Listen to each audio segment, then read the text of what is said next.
Welcome. We're going to be getting started here in a moment. In the interest of time, we do have quorum. We will be expecting another board member to perhaps join us. We're still trying to make sure they're okay and en route. But we will go ahead and get started.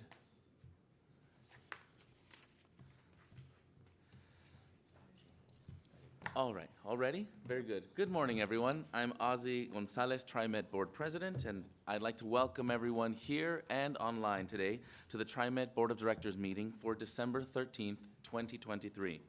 We're gathered here at the University of Oregon's downtown Portland campus, the White Stag building, for this board meeting today, and we're also live streaming on YouTube. We have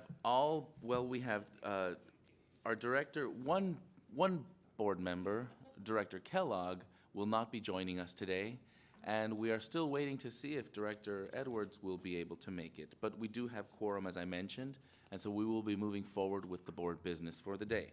And thank you to everyone for being with us today. As in past meetings, we will begin with the public forum. We have 7 individuals signed up today to testify here in person, and as of now, nobody signed up to testify online. So we will go ahead and begin with those that are present and have signed up to testify. I will be calling up to the testimony table 2 people at a time by name, and we ask those who are testifying to please direct your comments to TriMet and our transit-related services rather than other topics. And we also ask that you limit your testimony to 3 minutes per individual.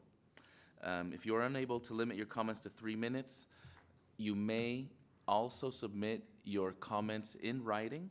TriMet staff can provide an email address for you to send those written comments if you don't already have it.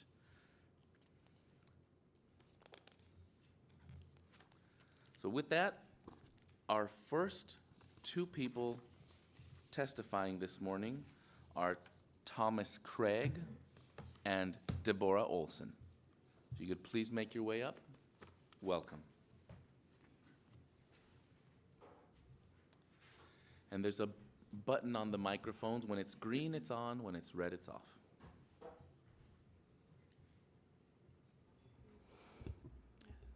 Hello. Okay. Hello, President Gonzalez and the TriMet Board. I'm Thomas Craig, and I live off the line 75, which I maintain is your best bus line, despite its rather sad 20-minute evening frequency. I was pleased to hear, as I reviewed your strategy session in October, that the overwhelmingly critical issue of revenue has not been entirely forgotten. It was on the agenda as an area of focus, and when TriMet staff gave a rather vague presentation that didn't address the issue with the seriousness it deserves, Vice President Lewis rightfully and directly asked for more. Further, in discussion of service, Director Frisbee wisely pointed to the need for frequency, and President Gonzalez said that access to quality frequent transit specifically needs to be measured. Well-funded frequent service is what your riders need. I'm not the only rider who agrees. It was interesting to note in the survey results presented to you last month that while riders feel notably less safe on MAX than on the bus, they also prefer MAX service to the bus overall.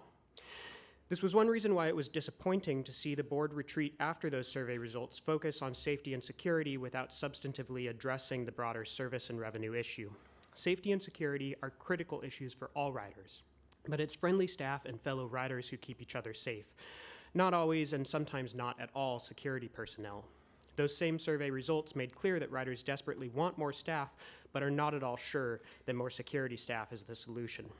Unsurprising after the dramatic growth of security presence over the last 2 years. We need to be talking about a 150% increase in service hours, not security personnel. The supposed 120 million annual ride moonshot for Vision 2030 is nothing of the sort. It is a paltry 1% annual increase in ridership over 2015 levels, and while we're all aware that COVID presented a generational challenge for transit, car culture and climate change didn't take a break for the pandemic, and we need to redouble our efforts to keep up. You need billions of dollars, not a worthless fare increase that's always going to be too little for you and too much for your riders.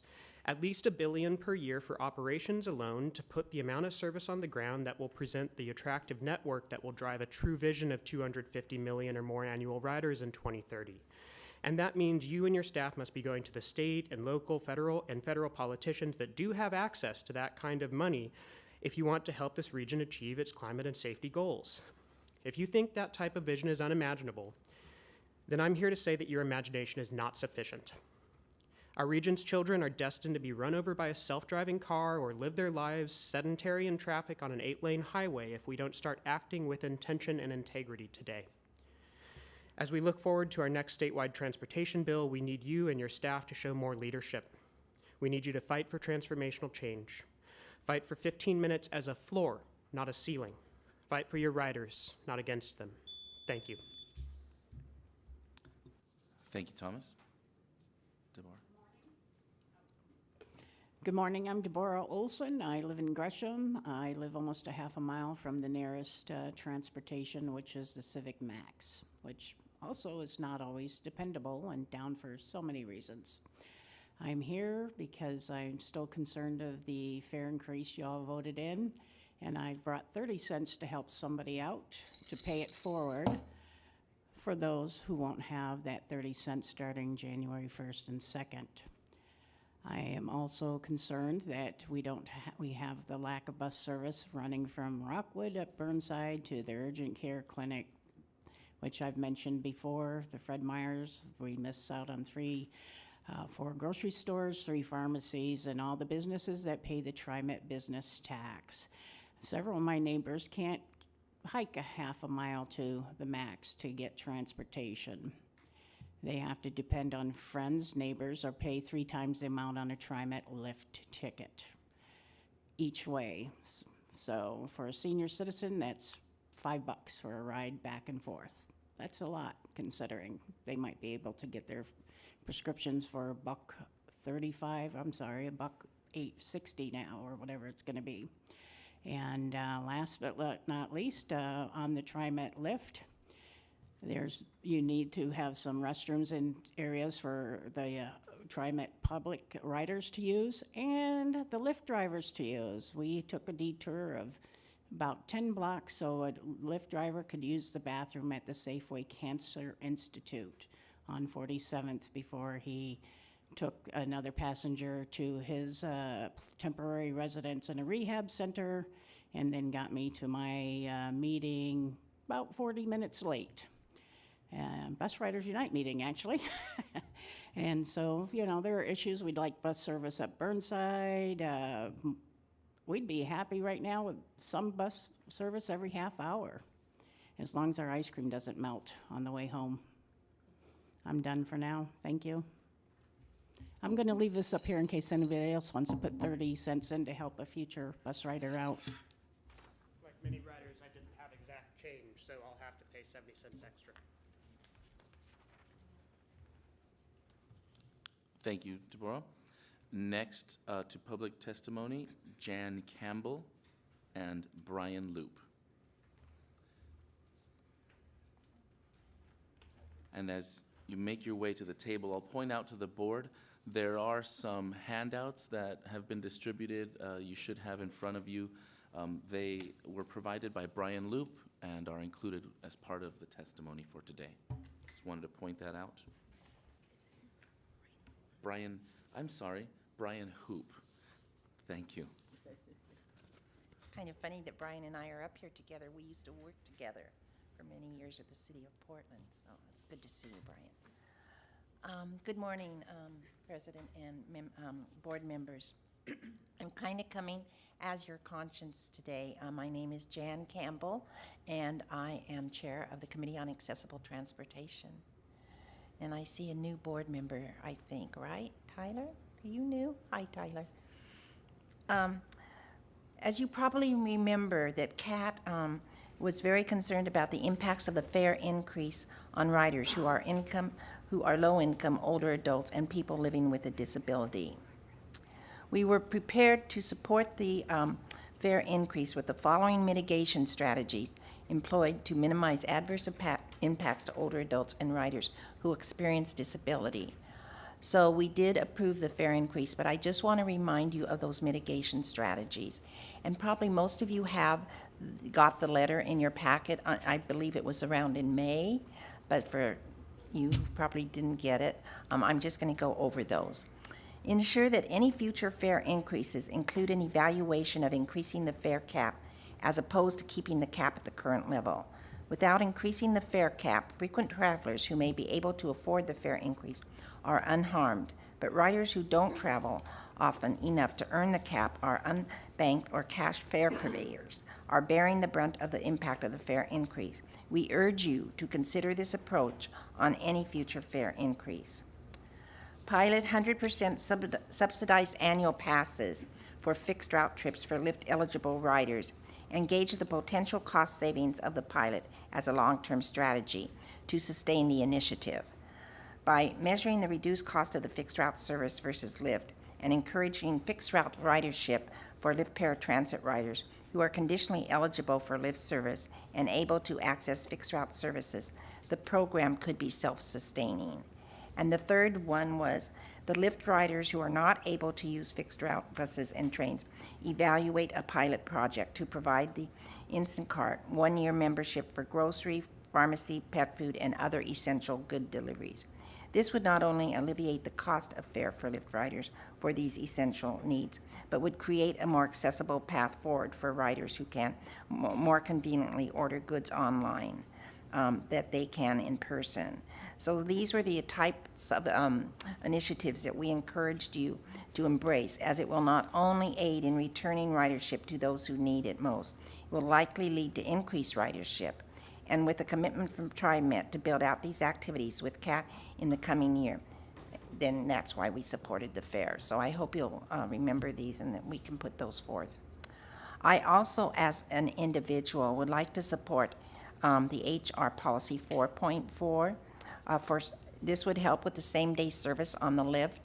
I kind of call call myself the dinosaur of the community, and I remember the Lyft when we hardly had anything, and I keep telling the staff there that before I go on my journey, I would love to see the same-day service. So I'm hoping we can get that on before, again, I go on my journey. And then the last one, ask you to support the bylaws of CAT. I believe you'll be voting on that today, and CAT worked very hard on those, so hopefully you'll support those.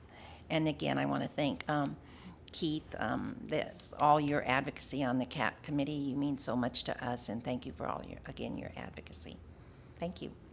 Thank you, and thanks so much for your service through the committee. Thank you. Brian, pardon me on the name. No worries.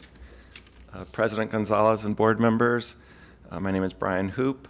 I'm a resident of the Linton neighborhood in Northwest Portland. I'm writing to oppose proposed bus service cuts to the Linton neighborhood as proposed as part of the Forward Together planning effort. Along with the Linton Neighborhood Association, I'm asking TriMet to reconsider and continue bus service to Linton with the proposed changes to line 15 for at least a year to see if ridership improves. TriMet's proposing switching service to Linton from the number 16 bus to the number 15 bus and scaling back service north of the St. John's Bridge to only rush hour trips, primarily to serve Lincoln High School students. The line 15 route is similar to the former, long ago, historic number 17 bus route, which residents preferred back then before previous changes some 10 plus years ago. Please continue service north of the St. John's Bridge for at least a year. This is my recommendation, our recommendation, for at least a year to see if changes back through Northwest Portland will once again increase ridership. Recognizing TriMet needs to make cuts, we recognize you may need to scale back service a bit to the old line, what the old line 17 used to be, perhaps scaling back on Saturday or no service on Sundays. And just a few reasons for why we recommend giving our community an extra year to show if ridership increases. Linton residents want access to the Northwest Business District. Going back 10 plus years when we were served by the 17, people used the bus more because low-income residents and senior residents had quicker access to Northwest 21st, 23rd business districts and the hospital for medical appointments. For Lincoln students, We appreciate the consideration to continue service for Lincoln students during rush hour times, but many Lincoln students have gotten used to carpooling because Line 16 required multiple transfers through downtown to reach Lincoln High School. For the Linton Community Center, the director of the Linton Community Center tells me there are low-income residents from St. John's who access their services by taking the bus. This includes their food pantry and accessing the Multnomah County Preschool for All funded program and other after-school programs for kids. So these proposed cuts will cut off Linton from Portland for low-income residents. And then lastly, access to employment downtown. Linton residents haven't been using the number 16 bus because they don't need access to employment along Northwest Front Avenue, which is what it primarily provides right now. 16 stops at the big pink office tower. And as Jan said, I used to work downtown and would take the bus because it would get me access closer to the financial district and government center. And I hear from other professional folks who say they've stopped taking the 16 because it just requires another transfer to get from north side of downtown to the south side of downtown. So thank you for your listening to my comments and for your public service. Thank you, Brian, for the testimony, and we did receive your letters, and I see there's from Ed Jones as well included. Yeah, that was on behalf of the Linton Neighborhood Association. They voted in November on this issue. Thank you.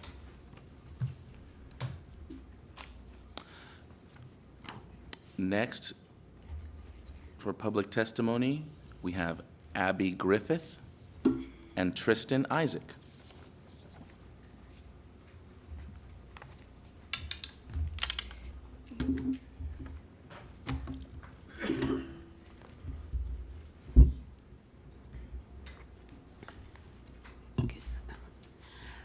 Hi, everyone. My name is Abby Griffith, and I am Bus Riders Unite community organizer at OPO. And I'm here today to make some comments. My first point is that OPO is on HB 2017 Transit Advisory Committee, and for whatever reason, we are not invited back to the HB 2017 Transit Advisory Committee, and it feels weird to me because we are Bus Riders Unite organization, and pushing us out of the decision-making places is not fair to me. And I would like to ask board members consider having us back on HB 2017 committee. Another point I wanted to make is that TriMet has this way to do things like a low ridership. In my opinion, low ridership doesn't mean no ridership. When you say low ridership neighborhood, maybe like 7 people ride this bus, 8 people ride this bus, and that doesn't matter. What if I am one of those people and you cut service from low ridership area and cut people who are riding in that neighborhood because you think not enough people riding, but you are cutting our community off and then taking our resources, our way to get around way, and I don't know what we should do because I cannot drive. I need a bus. It doesn't matter how many people ride service, you need to keep it. Do not cut service because you think enough people not riding. You are not saying 0 people riding, but there's some people riding. Low ridership does not make sense. You need to remove that from TriMet status so we don't get punished for your action. Talk to your planning department and they change that. Next point I wanted to make is that Rosa Parks Day is less than 2 months away. I would like to have a TriMet think about that Rosa Parks Day it's only not one day. Like, I know I acknowledge that Rosa Parks Day you recognize by putting signs and promoting and giving one day fareless transit, but one day is not enough for Rosa Parks Day. We are asking you to make it at least a month for fareless transit on Rosa Parks month. And also, I am transit dependent and I work with transit dependent community, and our community is very stressed out the upcoming fare increase. So please help them by using this 30 cents I brought, and our other community puts. If your fare inspector is gonna harass people for not having 30 cents, right here, there's 30 cents I put. Please serve one person with my money. Thank you. Thank you, Abby. Tristan? Good morning. My name is Tristan. I'm the board chair of Opal Environmental Justice Oregon. It's been almost 1 year and 1 month to the day that the TriMet Board of Directors pulled a dirty trick on us all. In this very room on November 9th, 2022, current and former members of this body have participated in a retreat, a type of meeting where the board typically takes no action and thus accepts no public testimony. It was also, not coincidentally, a meeting where the board would review the kind of subject matter likely to attract significant public outcry.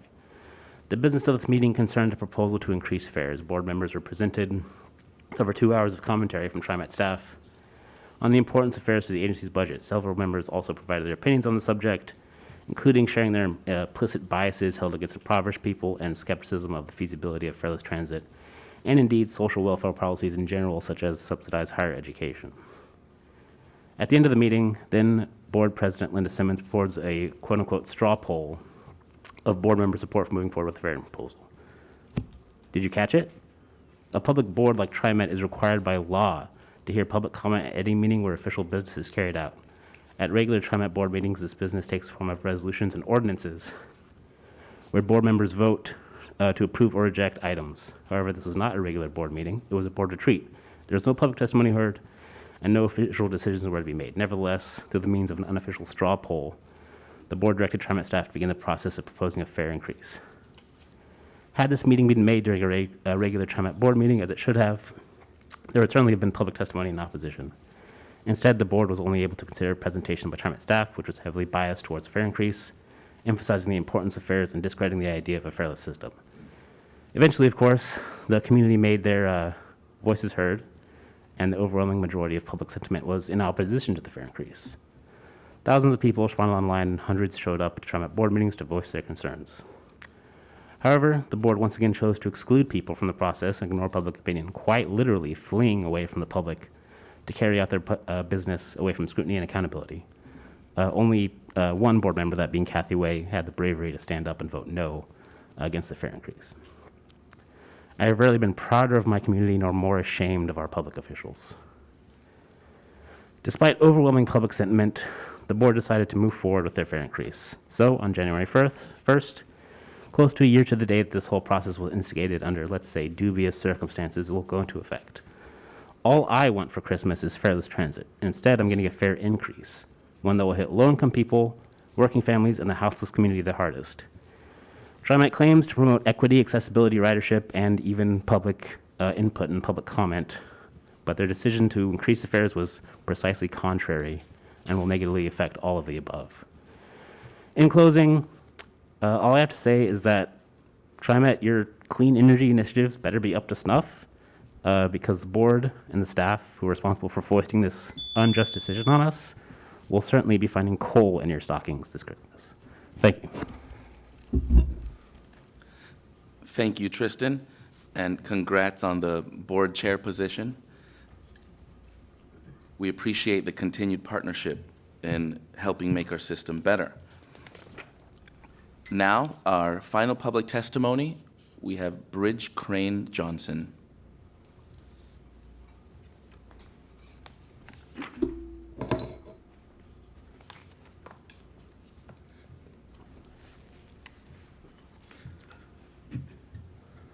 Assalamu alaikum warahmatullah. thoughts. These are very distressing days, even though we're in the middle of Hanukkah.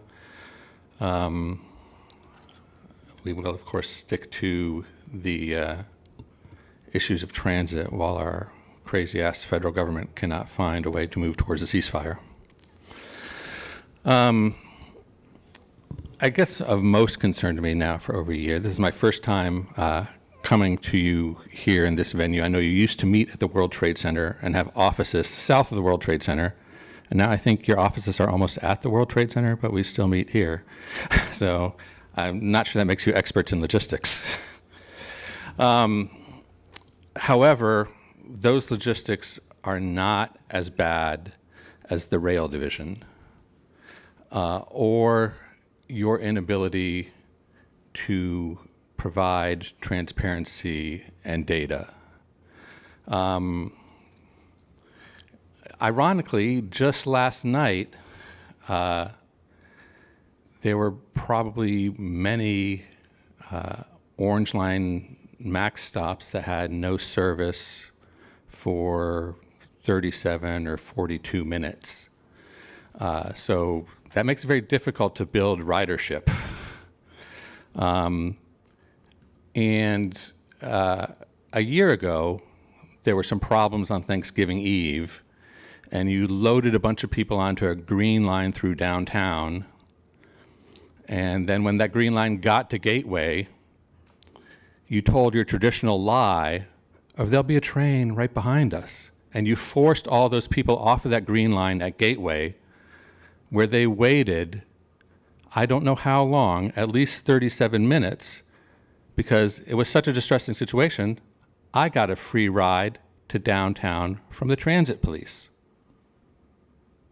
So, as board members, you need to make sure that the administration empowers you to have the data about failures, and that you have, that the data is not massaged to hide failures, particularly in the rail division. Of course, we all know the rail division is featured in a leaked video on the internet that shows the westbound Max blowing through a no-go signal to smash into streetcar number 24. So you all are in an awkward position because, of course, you're nominally responsible for the hiring of the director of TriMet, but you're also responsible for making sure that the services that come from TriMet under that director continually improve, not just stay the bar or, as I'm reporting, get worse.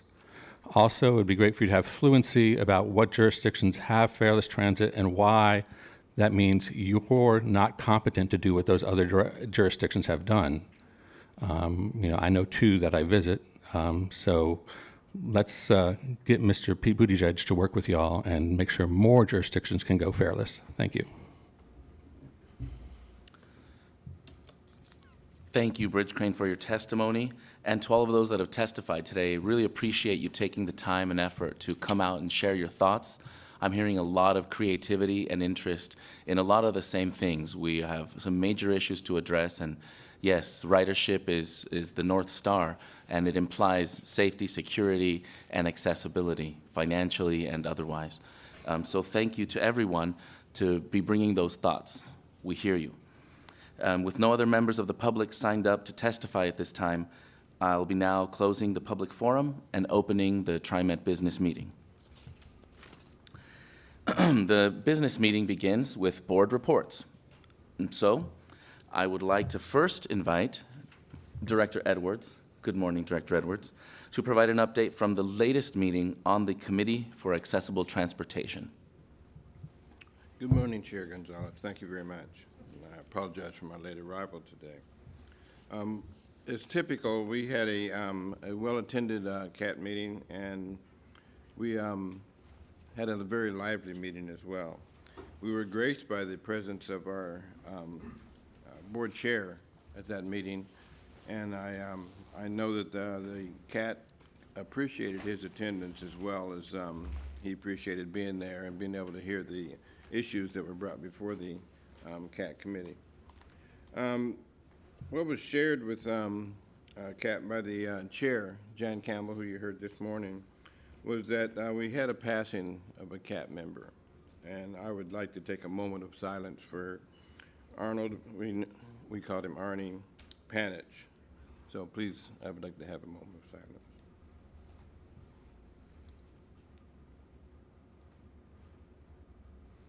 Thank you.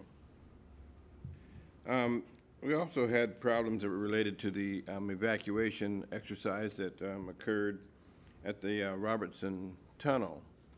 And when I say we had issues and problems is that we didn't have enough volunteers that had disabilities. And you can simulate that and you know, try to do the best you can to show that people are acting like they have disabilities, but it's not the same. And so hopefully we'll have an opportunity to do that again so that we're prepared when the real thing does happen. Again, President Gonzalez attended the meeting, and we were very happy to have his attendance there. And I just want to say as well that going forward, we're looking forward to having at least 2 board members attend our meetings, and you will be getting invitations from the CAT chair. So please look forward to that.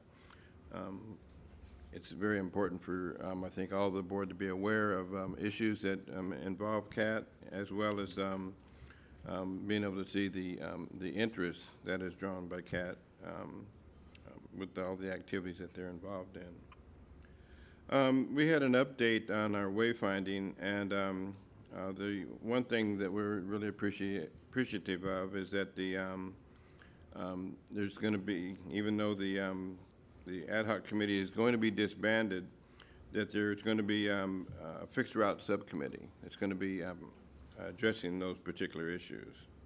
And so we're looking forward to that and making sure that our wayfinding is really being addressed as, I guess I should say, appropriately and properly. That includes everyone that rides TriMet. We had some issues in regards to the access that's been happening in regards to elevator access and some of the stops that have been thinned out as well. And of course, the Fixed Route Committee, which meets today, will be addressing some of those issues. TriMet has the community engagement was discussed as well. And there's going to be a shift in the approach of how we embrace those issues and address those issues. That's pretty much all I have for that report. Thank you. Thank you, Director Edwards.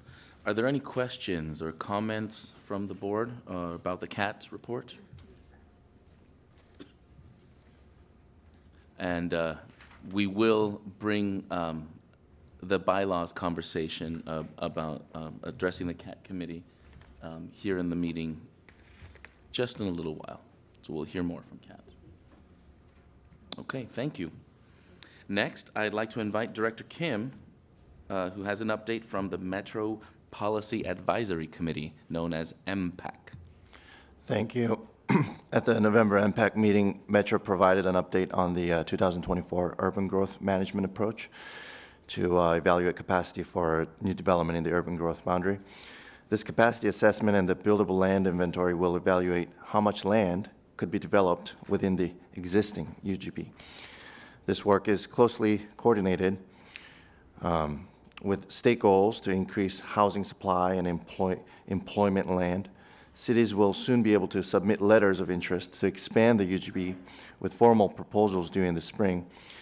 Next, MPEC also received an update on the regional freight and commodities movement study. This study explored increases in e-commerce, congestion, and unreliability on the transportation system and makes recommendations for future freight study policy. The study ultimately made several recommendations for how public sector agencies can address the impacts of e-commerce increase, such as how to plan for the increased need for industrial land, supporting and incentivizing fleet transition and first last mile delivery options, and improving curb access to parking management. We'll meet again tonight for continued discussion on the buildable land inventory. Thank you. Thank you, Director Kim. Are there any questions or comments about the MPAC committee report from the board? I do have one, but, pardon me. Director Frisbee, I didn't see your I hand didn't raised know if we behind the did laptop. this for comments. Oh, it works. It was hiding behind the laptop. I couldn't see it. I'm also sitting right next to Director Kim, so it feels. Director Frisbee.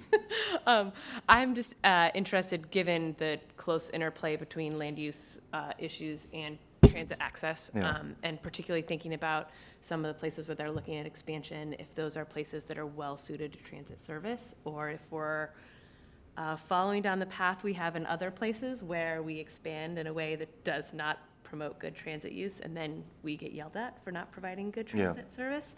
So I would guess much of the board is interested in that conversation and thinking about how we can engage. Yeah, Thoughts. my initial sentiment is the latter, but now with that said, the proposals are due in the spring. So when the proposals by the cities do come in, although we could, at board members, we could pre-funk with the city leadership as their respective, representatives.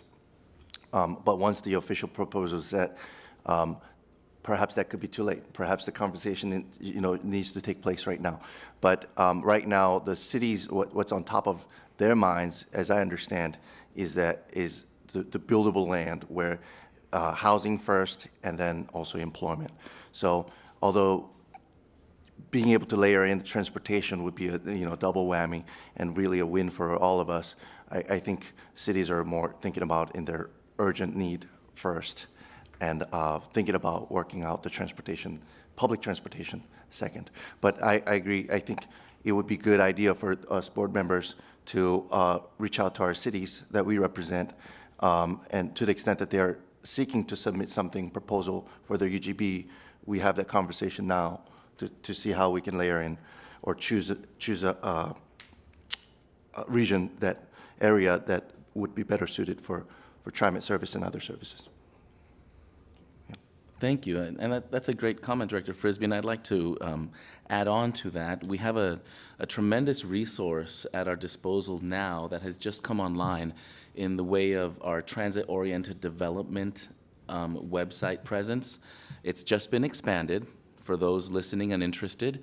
There's more information out there on the TOD projects that we've been doing, and in light of this UGB conversation, I think that leveraging that information to encourage some deeper conversation about how mixed use as well as housing options for all strata of society are going to be enhanced with transit infrastructure.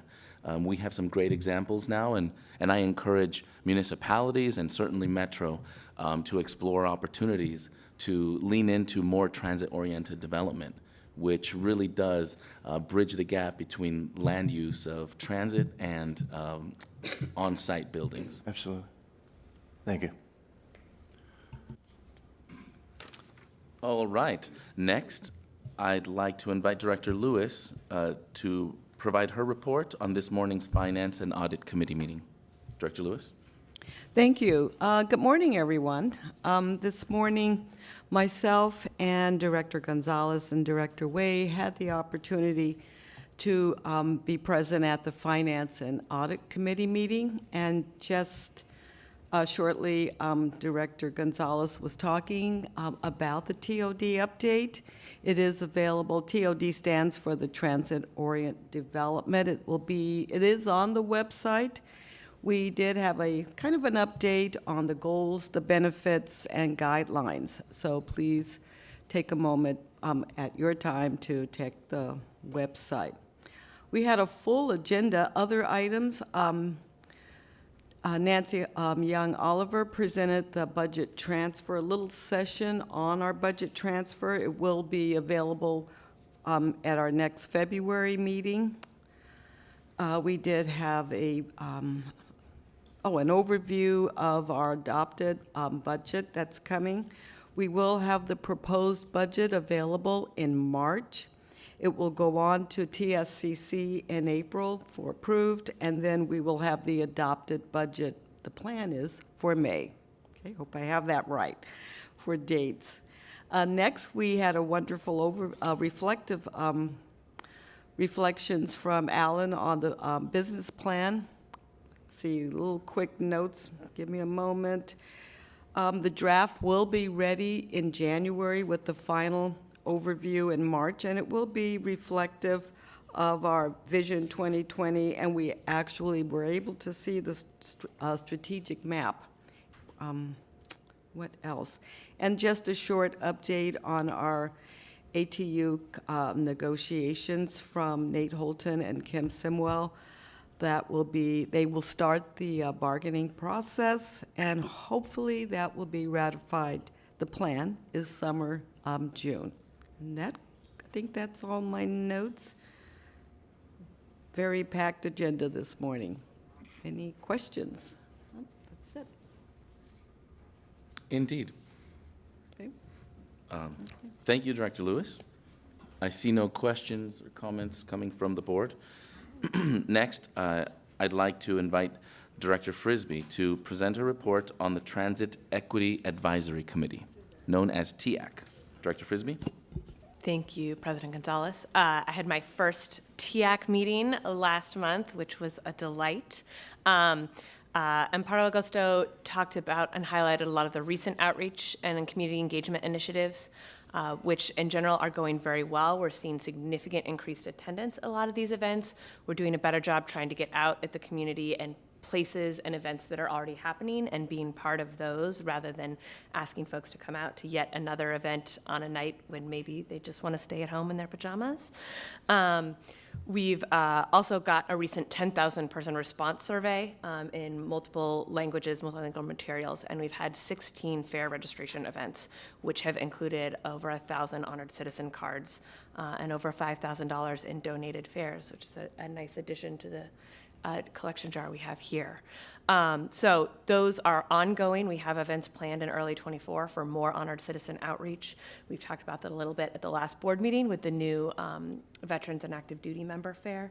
So this is an opportunity to keep making sure people are aware of that information and getting them signed up as the fare increase goes into effect. Other key items at those engagement events have been talking about the Forward Together plan and helping make sure people are aware of what's happening to the bus routes.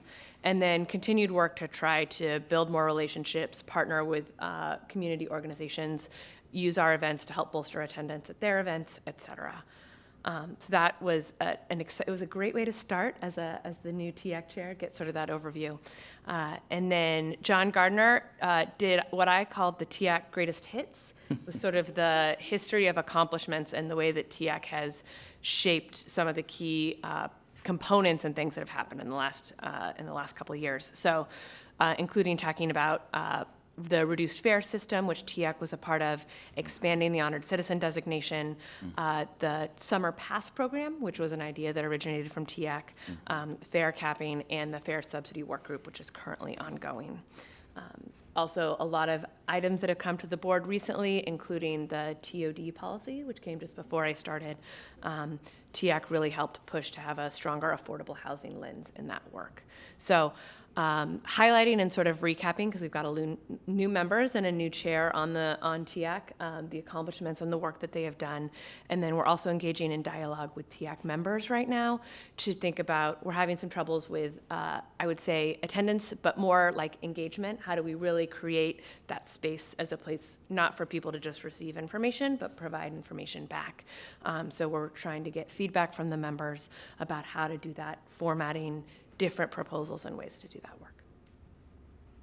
So we got. Thank you, Director Frisbee. Any comments or questions from fellow board members? I'll take an opportunity to recognize the partnerships that have made all of that work possible. Years back, TEAC was formed for the purpose of helping build bridges between the work of the agency and so many community organizations that are interested in this work. And we have some partners in the room today. So Opal's been there, Bus Riders Unite has been represented, as well as many others. And I really appreciate the summary of highlights. And I want to thank our partners for bringing their voice, their heart, and their soul into this work. And in continuing to be an ally as we roll out these programs. The low-income fare program has continued to expand, and that's in great part thanks to our community partners. Now that we have the Honored Citizen program, that's another opportunity in the update, I should say, to continue that outreach effort. And so thank you once again. We look forward to continued partnership with you as we continue to expand knowledge and utilization of those programs. With that, all right, now that closes the report section of this, with one exception, our general manager's report. So now I'd like to turn to our general manager for his monthly performance report. General Manager Dessou, the floor is yours. Thanks, President Gonzalez. Good morning, President Gonzalez, members of the board, our community partners that are here, TriMet staff, and the public. Thank you all for being here with us this morning. President Gonzalez, before I start my comments, I do as well want to extend our condolences, my condolences to the Cat family and to the family of Arnie. Want to extend that. As you all know, Arnie was an incredible man. We all appreciated his contributions to CAT. And you can look across our TriMet transit system, and you'll see his legacy lives on with all of us and all of his work around CAT. So we'll miss Arnie, and we'll miss all of his jokes. I've been on the receiving end of his jokes as well. And as you all know, he's quite a jokester. So I know he's smiling down on us, and we'll miss him. So I'll get to my report. So in my report this morning, I'll share some timely information addressing ridership, updating you on our most recent service change that brought more bus service to Washington County. We'll lift the curtain on efforts to spruce up our rail stations and transit centers and make them more welcoming. And then we'll provide information about our next service disruption that's going to be required for a Better Red project. I'll let you know on the work to get people signed up for reduced fare ahead of the January increase in daily fares. And then finally, I want to just take a few minutes just to give you a look back on everything that we as an agency have accomplished for our riders and for the region this year. So I'll start with ridership. I do want to note as a reminder that in October, the work on a Better Red project to rebuild the MAX station at the Portland airport disrupted the MAX Red Line for most of the month, and we apologize for that. But still, our weekly ridership was up nearly 11% in October over October of last year. TriMet provided 5.6 million rides, and that put our ridership at about 65% of pre-pandemic levels. So speaking of ridership, I do want to give you a bit of insight into a previous question from the board on why our passenger revenue isn't increasing at the same level as our ridership. So TriMet has experienced an increase in transit assistance, our summer passes, and grant fare programs, which are reimbursed to us by STIF and STIF funds. STIF is not reported out as fare revenue.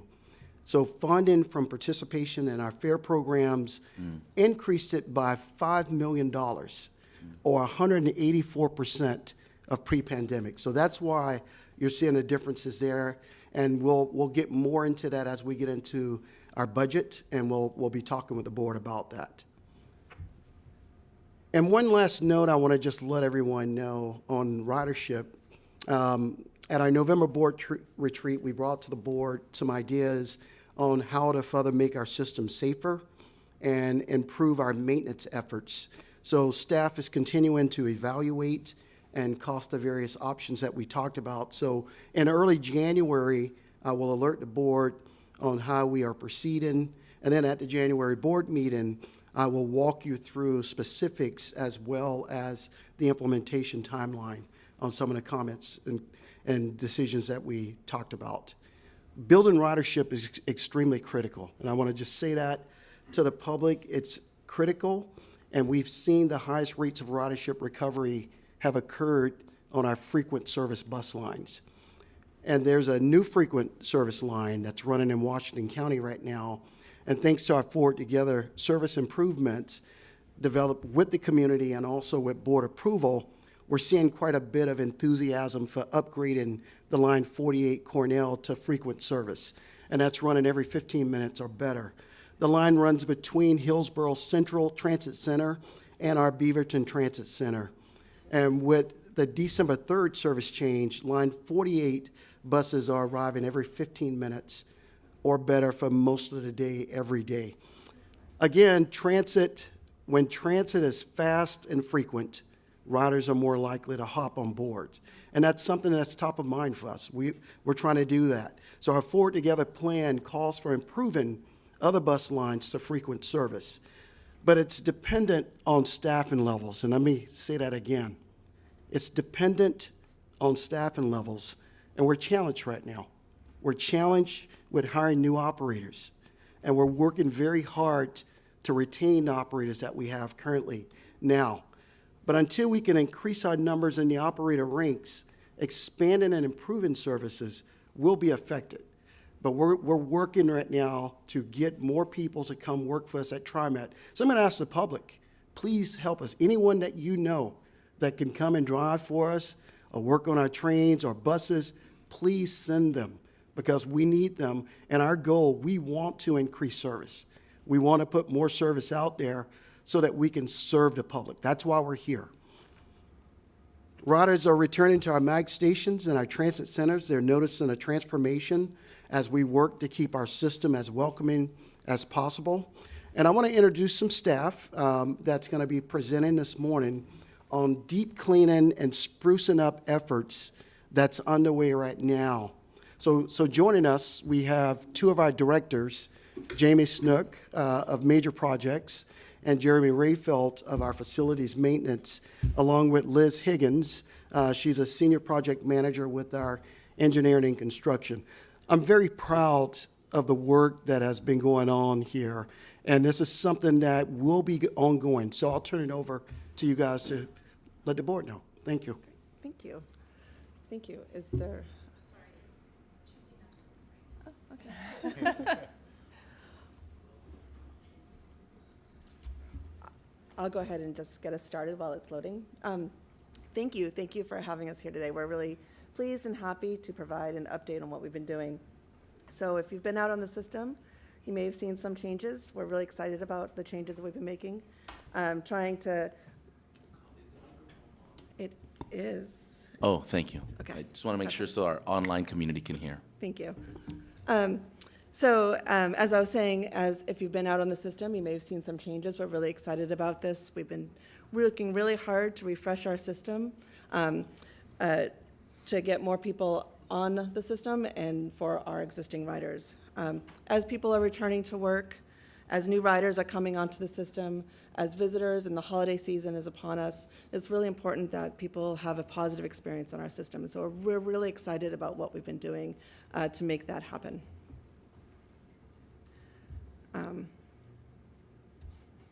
Next slide, please.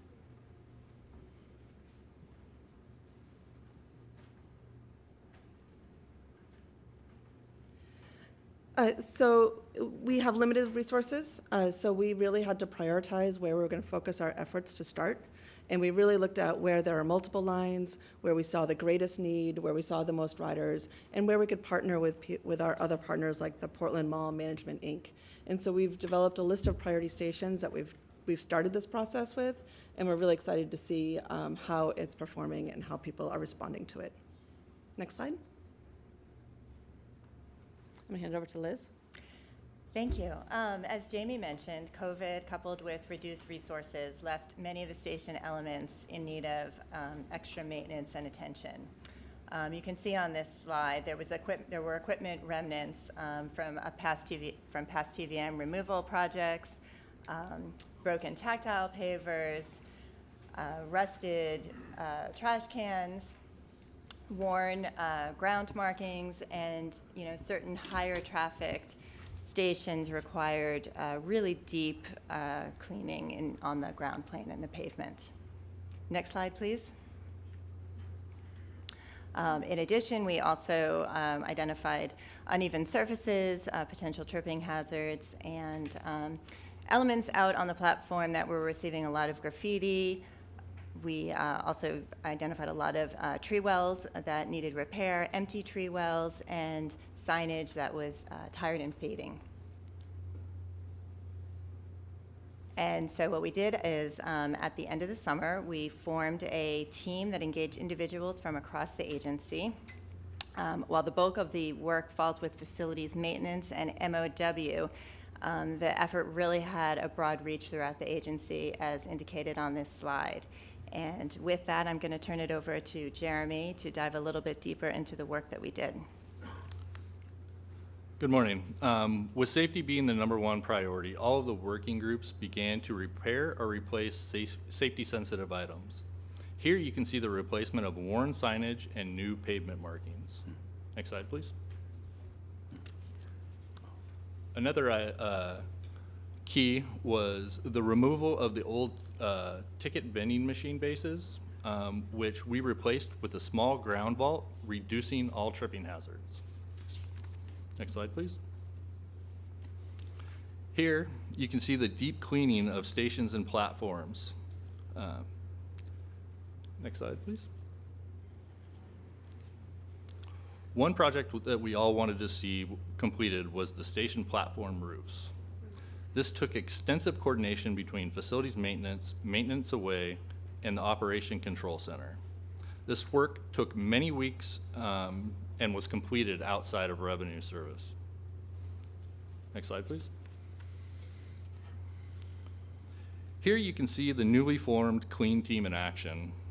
The clean team is dedicated to litter collection in the right-of-way and platform adjacent. Next slide, please.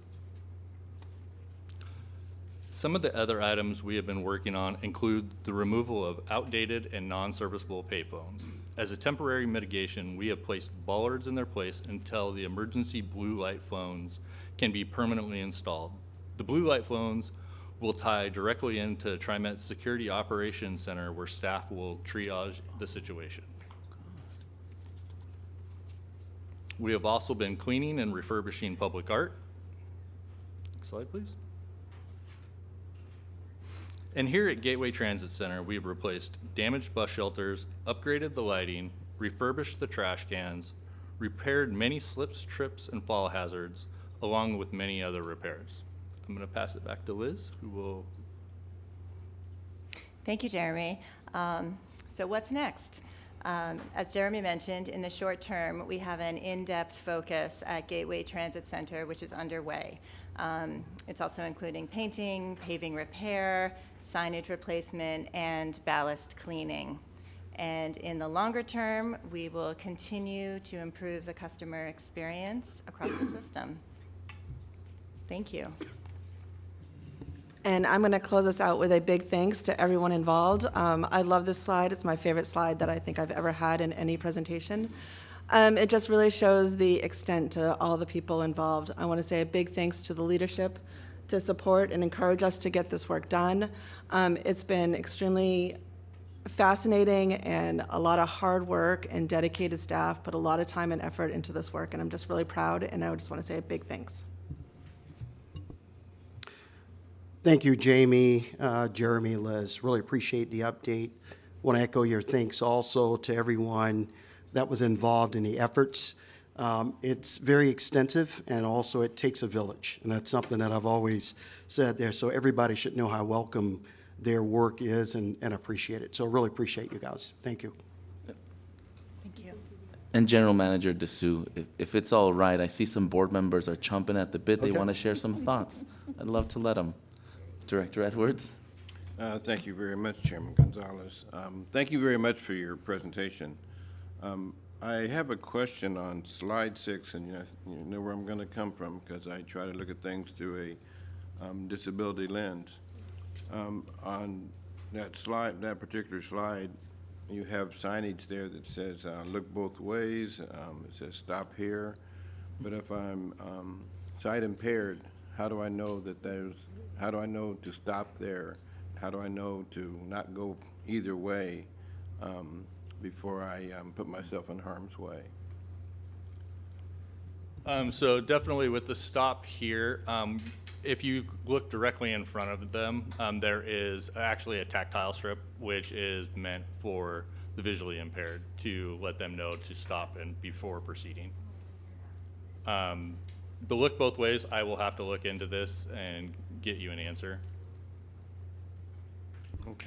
Can I chime in here to Director Edwards? One of the things that we are ramping up to do, we're going to do a full accessibility assessment of our system across the board. Not only just at that location regarding wayfinding, we've got to look across the system, and it's something that will be a goal of mine to the board to have this done and have it reviewed. So Thank it's you. coming. Thank you very much. And my only ask would be that someone from CAT can be an advisory to participate in that as well. Thank you. And while we're interrupting, Director Wei has a comment as well. Great. Thank you for sticking around for some of our questions.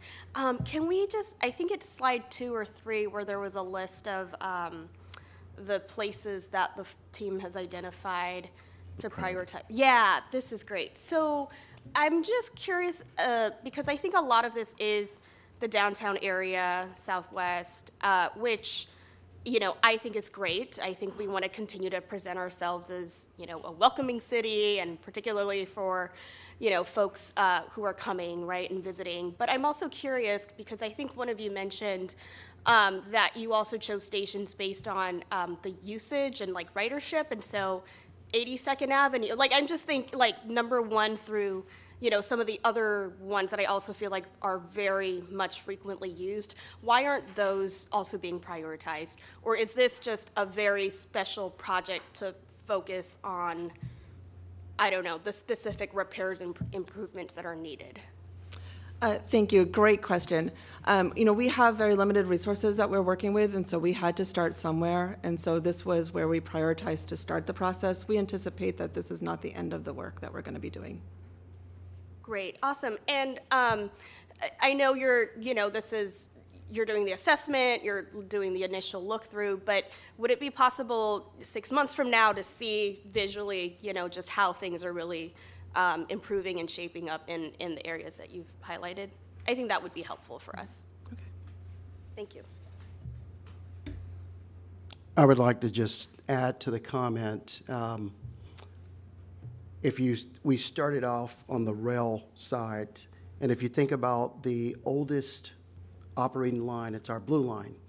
So we opened it in 1986, and our goal is to go back and take a look at it and update some of the things and really clean up. But the goal is to go system-wide to be able to provide the resources.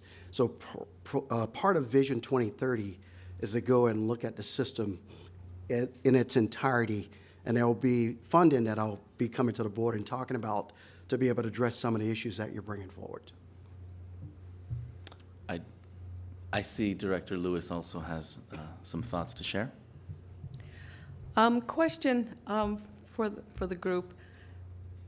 How does our community know or receive information that the stations are being cleaned? Is there any feedback? Have you heard any feedback? Is there a way to get a loop back of negative but positive of, oh, they are cleaning, taking care of a lot of the deferred things in the stations?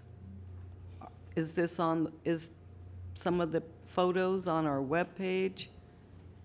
I know we have done a media blast with Roberta's team. We have also received feedback through our SIP program. It's where customers can provide feedback, complaints, positives to TriMet. I have seen a couple of them there, especially regarding the work that has been done at Gateway to date. I'll just add also, our communications team is putting information out daily about what's taking place. We just released a video to the public, informing them of some of the things that we're doing out there and what we're going to continue to be doing. So So our communications team is definitely on top of it. Okay, because I'm on your Facebook page, and of course, we see pros and cons, but it would be good to see some of these photos, especially on Facebook.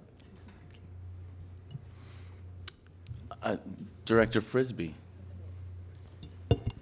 I just wanted to say thank you to the team. I've seen the impact of this in a couple places. It really makes a difference. It makes the space feel more comfortable, more inviting. So thank you. I'm really excited to see the 82nd spot on there. That for such a heavily used site, both there's, I think, serious safety concerns so close to such a fast-moving street, and so really look forward to seeing some of those improvements. But want to say thank you for the work you've already done. It has been on the grams, Director Lewis, which I think is targeted at my generation. It's a very small section because I think younger than me, they have TikTok, and older than me, so, you know, those of us geriatric millennials appreciate the gram. The Gramming, but thank you for your work. It really does matter. Thank you. And I can't resist to just emphasize that it takes a village. This is the blocking and tackling of public service, and the pictures speak volumes. And I'm glad to hear that we're not just raising the bar in one area, but we're really raising the bar across the system over time. And to emphasize the slide with all of the names, it really does take a village, and we have a lot of work left to do, and we're hiring. So join the team and help us raise the bar across the system. And with that, I'd say please continue. Thank you, guys. So I want to turn to a Better Ed project, give you a little bit of an update. This project is about 85% completed. And I know in January, you're going to get an opportunity to go out and see some of the fruits of the work, and also be able to take a look at the station and the upgrades that we're doing there. But we've hit some really excellent milestones, and we're right on track to complete this project on time in 2024. So something that's coming. However, we do have another big service disruption. And I've heard from the public, you know, about these disruptions that are taking place. And that's coming up. It's needed to allow our crews the time and space necessary to conduct work. If you remember, our last disruption was 126 days, and that was the longest disruption. This upcoming one will probably be the most disruptive for our riders because it starts Sunday, January 14th, and it goes through Sunday, February 25th, and it's going to require shutting down the Gateway Transit Center in order to do this work.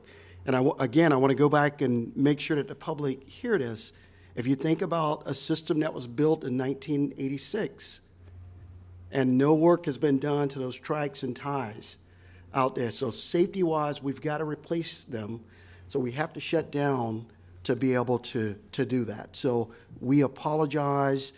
It's going to be significant, but our communication teams and our outreach teams are going to get out there beginning today, and they'll start informing people about what's going to take place. And we want to make sure that all affected riders are aware of it. Communications will start now, and it'll go through the disruption that's coming. So turning to fare, for months we've been going out with our communities and talking with people about our honored citizen reduced fare and how to sign up and start saving on their transit costs. We've been holding educational pop-ups. With these events, we go out and meet the riders where they are, and we do it with staff and partners who speak their language as well. And these scheduled events are on our communication channels. We're reminding riders that some fares are increasing on January 1st, but we're also reminding riders that if they use HOP and ride frequently, their costs will not change. So since our monthly caps and our past costs will remain the same. So for riders using Honored Citizen reduced fare HOP card, that means that unlimited rides for just $28 a month after 10 days of riding following the fare increase. So more information will be coming. We're going to get information out on our channels. We're going to have outreach out at different locations talking to people. So just public look forward to that.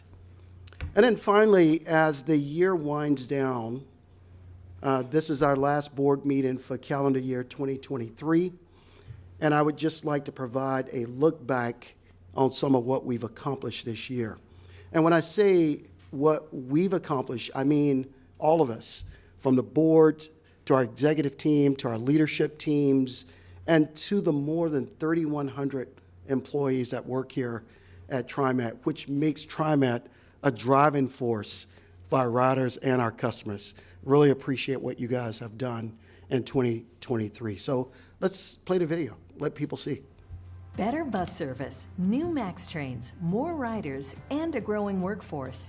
In 2023, TriMet is how life moves. More than 1,000 people came out on a Sunday in October to check out our newest MAX train. You'll be riding these new trains, the Type 6, by early next year. With their arrival, we bid farewell to our faithful Type 1s, some that have traveled 2 million miles since 1986. Our light rail system will soon perform better thanks to a better red. The project, now more than 80% complete, has a remodeled MAX station at PDX with a new one under construction near Gateway Transit Center.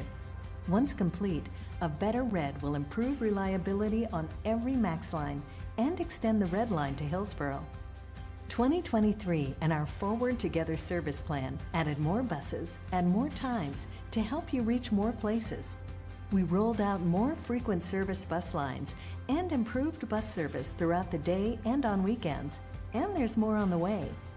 We grew our team, bringing more people on board to keep you moving safely. We're grateful for them every day of the year, and we rolled out a special show of support on Transit Driver Appreciation Day in March. It's getting better on board, with more of you returning to transit as we've added more security personnel as well. We've more than doubled our security staff since the start of 2022, and you now have more ways to connect with our security support team 24/7. Our first FX, Frequent Express line, is living up to its name. FX2 Division celebrated 1 year of service. It's faster, easier, saves time, and it brought 40% more people on board. We expanded our Honored Citizen Reduced Fare program so that now even more people qualify. Sign up to ride as much as you'd like for a fraction of the cost based on military service, income, age, or disability. We're helping transform underused properties into community spaces just steps from transit. From a flagship library under construction in East County to Hollywood Hub, a vibrant, affordable housing mixed-use development. We continue celebrating the diversity of our riders, employees, and communities. Our 2023 collection of buses honoring cultural heritage featured local artists who created moving murals. And this year, we added work of artists with intellectual or developmental disabilities to some of our Lyft paratransit buses. At TriMet, we are dedicated to connecting people with opportunities and bringing communities closer together. Throughout 2023, we've been honored to join your celebrations and share the love of transit. We look forward to more fun in the coming year. See you on board. Yay. Those raps are gorgeous. So President Gonzalez, a member of the board, I want to just thank each of you for your leadership this year.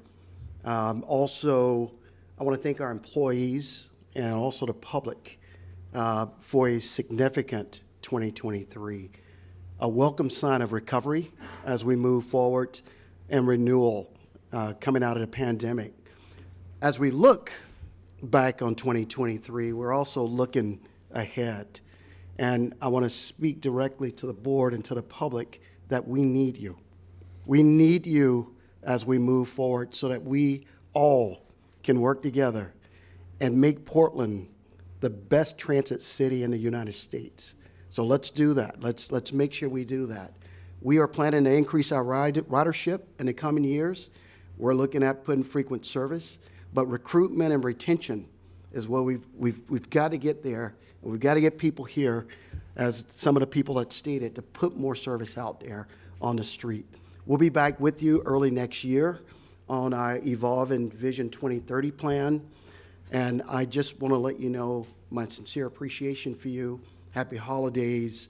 And this concludes my report. Thank you, General Manager Dessou. What a nice reflection on 2023.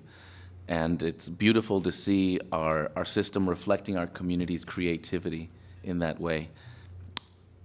Do we have any comments, questions from the board before we move forward with the business of the day? All right, we have a lot of it, so stay tuned. We're going to begin by turning to the consent agenda. As in the past, items appearing on the consent agenda are considered routine and may be approved by the board in one blanket motion. And this morning, the consent agenda includes no less than 6 items.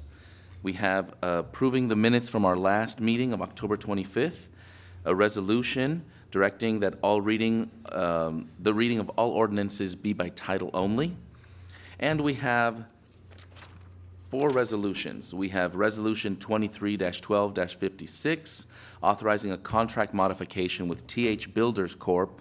For on-call building and site maintenance and repairs. We also have Resolution number 23-12-57, authorizing contracts with Aramark Uniform Services and UniFirst Corporation for maintenance of uniform rental and laundry services.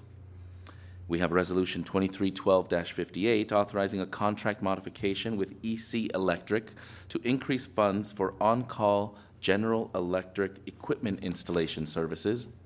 And we have Resolution number 23-12-59, authorizing a contract modification with Team Electric to also increase funds for on-call general electric equipment installation services.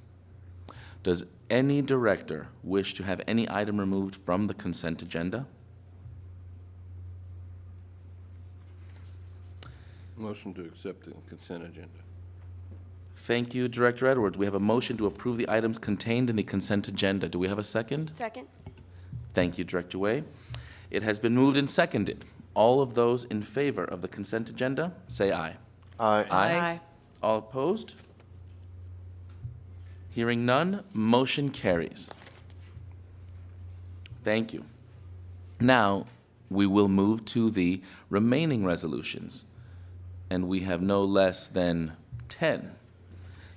And an ordinance. So the next resolution coming before the board this morning is Resolution number 23-12-60, appointing members to the 2024-25 House Bill 2017 Transit Advisory Committee. Mr. General Manager, do you have any comments about this resolution? Thanks, President Gonzalez, members of the board. This resolution asks the board to confirm appointments to the HB 2017 Transit Advisory Committee for calendar years 2024 and 2025.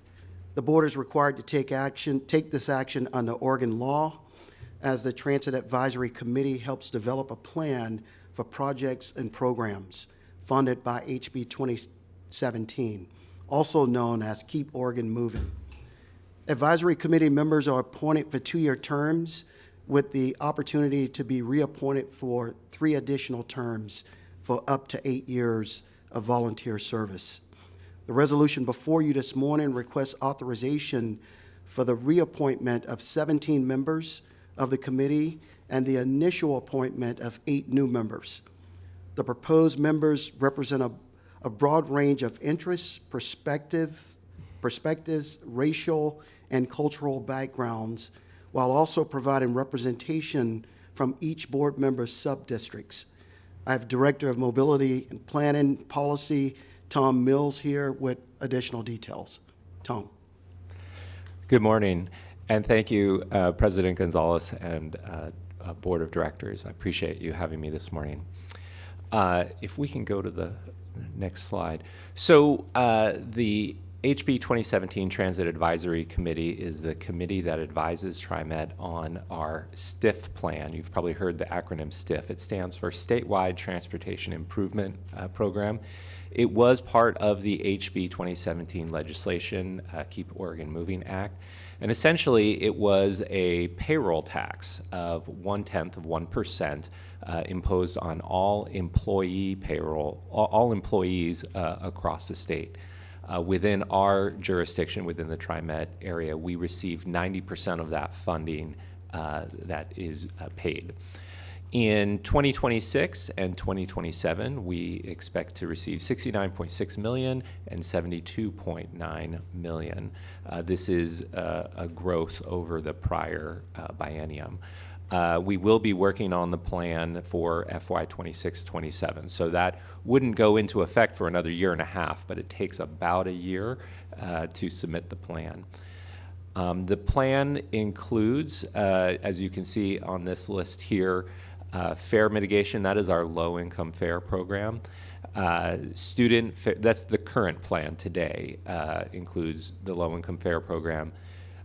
Funding for student fares who come from families that earn low incomes, service expansion, including the expansion of facilities to allow for that service expansion, zero-emission bus investments. That includes both buying buses as well as the charging infrastructure. Transit priority, those are those red bus lanes you see across the city. Bus stop amenities and ADA improvements. The bus stop amenities also include glass replacement, cleaning efforts, bus shelter replacements, etc. Transportation for older adults and people with disabilities, and finally, the first last mile shuttles, as well as a small amount of money we give to other jurisdictions to run into the TriMet service area. Next slide, please. So as I mentioned, we are required by the legislation to submit a plan every 2 years to say how we plan to use those funds. And that plan should be vetted through an advisory committee. And the board of directors must appoint that advisory committee every 2 years. Some of those will be reappointments and some of those will be new members. We are required to include 4 groups of people or have people who represent 4 groups of people, but we go beyond that. You can see here low-income individuals, representing individuals aged 65 and older, someone representing people with disabilities, and a representative for public service transportation service providers, both inside the district and outside the district. And the reason for that is that the plan also includes the plans for areas outside TriMet, but within the 3 counties. Next slide. For those of you who are on the board a couple years ago, you did make some changes to the bylaws. One of the big ones was having 1 representative from each board member district on the committee, so you will see that on the list now, as well as the term limits that Sam had mentioned. And also noting that members on the committee who are on the committee by virtue of their elected position or organizational affiliation only remain on the committee as long as they are in office or with that organization. And then the same conflict of interest language that you currently have for yourselves. And then it's a 2-page list. You can see here, I have it alphabetical. You can see the broad range of folks and organizations that they are representing. You can also see that we've done a pretty good job, I think, of staggering the terms. So, when people leave, there's still a good number of people who have continuity from the last time we went through the process. So I feel like there's a good amount of experience on the committee along with 8 new representatives. And then one more slide. So should you approve this resolution, the next steps will be that the committee will begin meeting in January to start their work on the plan. Throughout 2024, we will come back to you to kind of give you updates on what is intended to be in the plan. And then sometime between October and December, depending on how well the process goes, we'll be coming to you asking you to approve the plan. And then finally, the plan is submitted to ODOT in January of 2025. In actuality, we have to take what you approve and we have to put it into essentially an application, which at times has been as many as 400 pages long. So it's a lot of work to get that together. But then the committee continues to meet in 2025 because they are 2-year appointments, and by the legislation requires them to meet twice a year. So in 2025, there'll still be some business to do, and then their committee term will end in December of 25, and I will be back to you with a new list. Thank you. Thank you, Tom. I've got a question. As you mentioned in the presentation, there's the members that are identified hold that seat so long as they remain with the organizations or agencies that they're representing.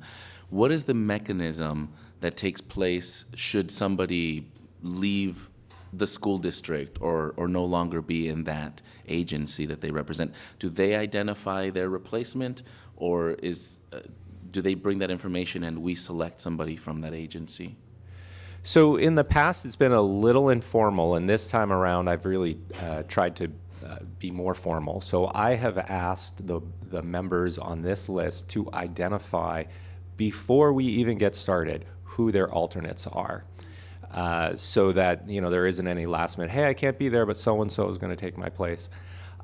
So when somebody leaves, there will be an alternate who can take their place. That's good. Thank you. And wonderful. Oh, pardon me. Director Kim.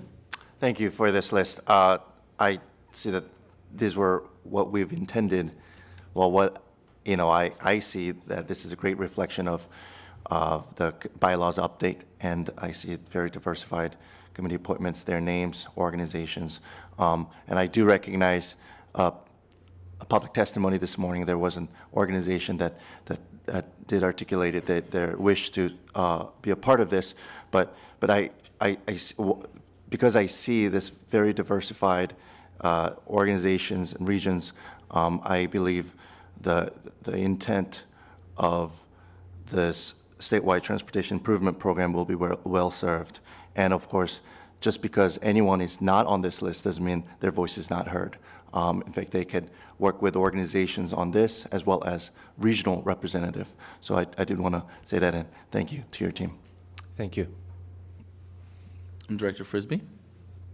Last quick request. I really appreciate this list, and Director Kim's point. I think there's strong representation from people who use the system and engage with the system across the region. I see some community leaders out here on this who's I haven't heard from in a little bit, and it's fun. It's comforting to know that they're working with your team and engaging in this work. So is it possible to provide contact information to directors, particularly for the folks who are serving to represent specific districts? I know I would love to check in and just make sure we're engaging and being supportive of their work.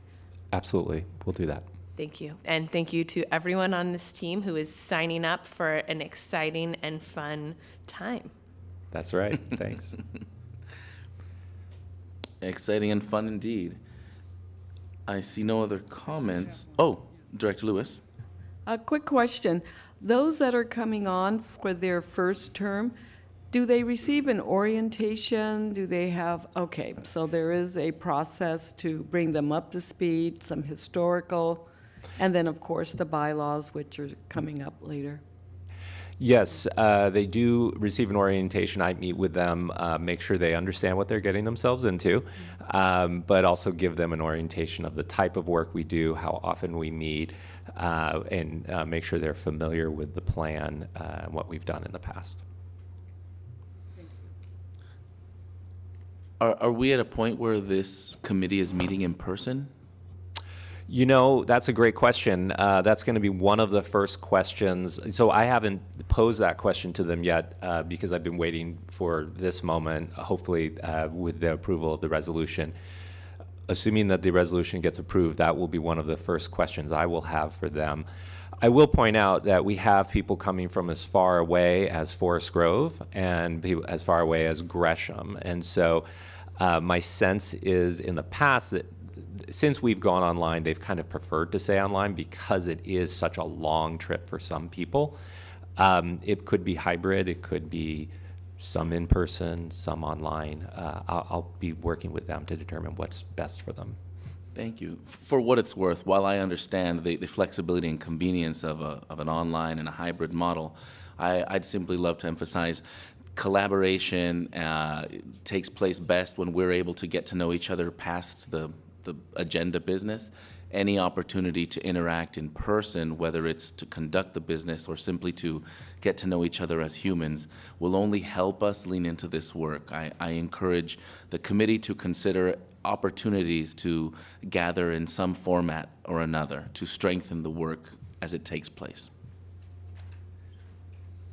It works for us. Yeah. Thank you. Let's see here. So if there's no other comments, oh, you do have a comment, pardon me. Just want to conclude, your approval will have no direct budgetary impact. However, the approval of the advisory committee is necessary for TriMet to receive funding from the state legislature's HB 2017 program, and I recommend your approval. With that, is there a motion? Thank you, Director Edwards. Is there a Second. Thank you, Director Lewis. It has been moved and seconded.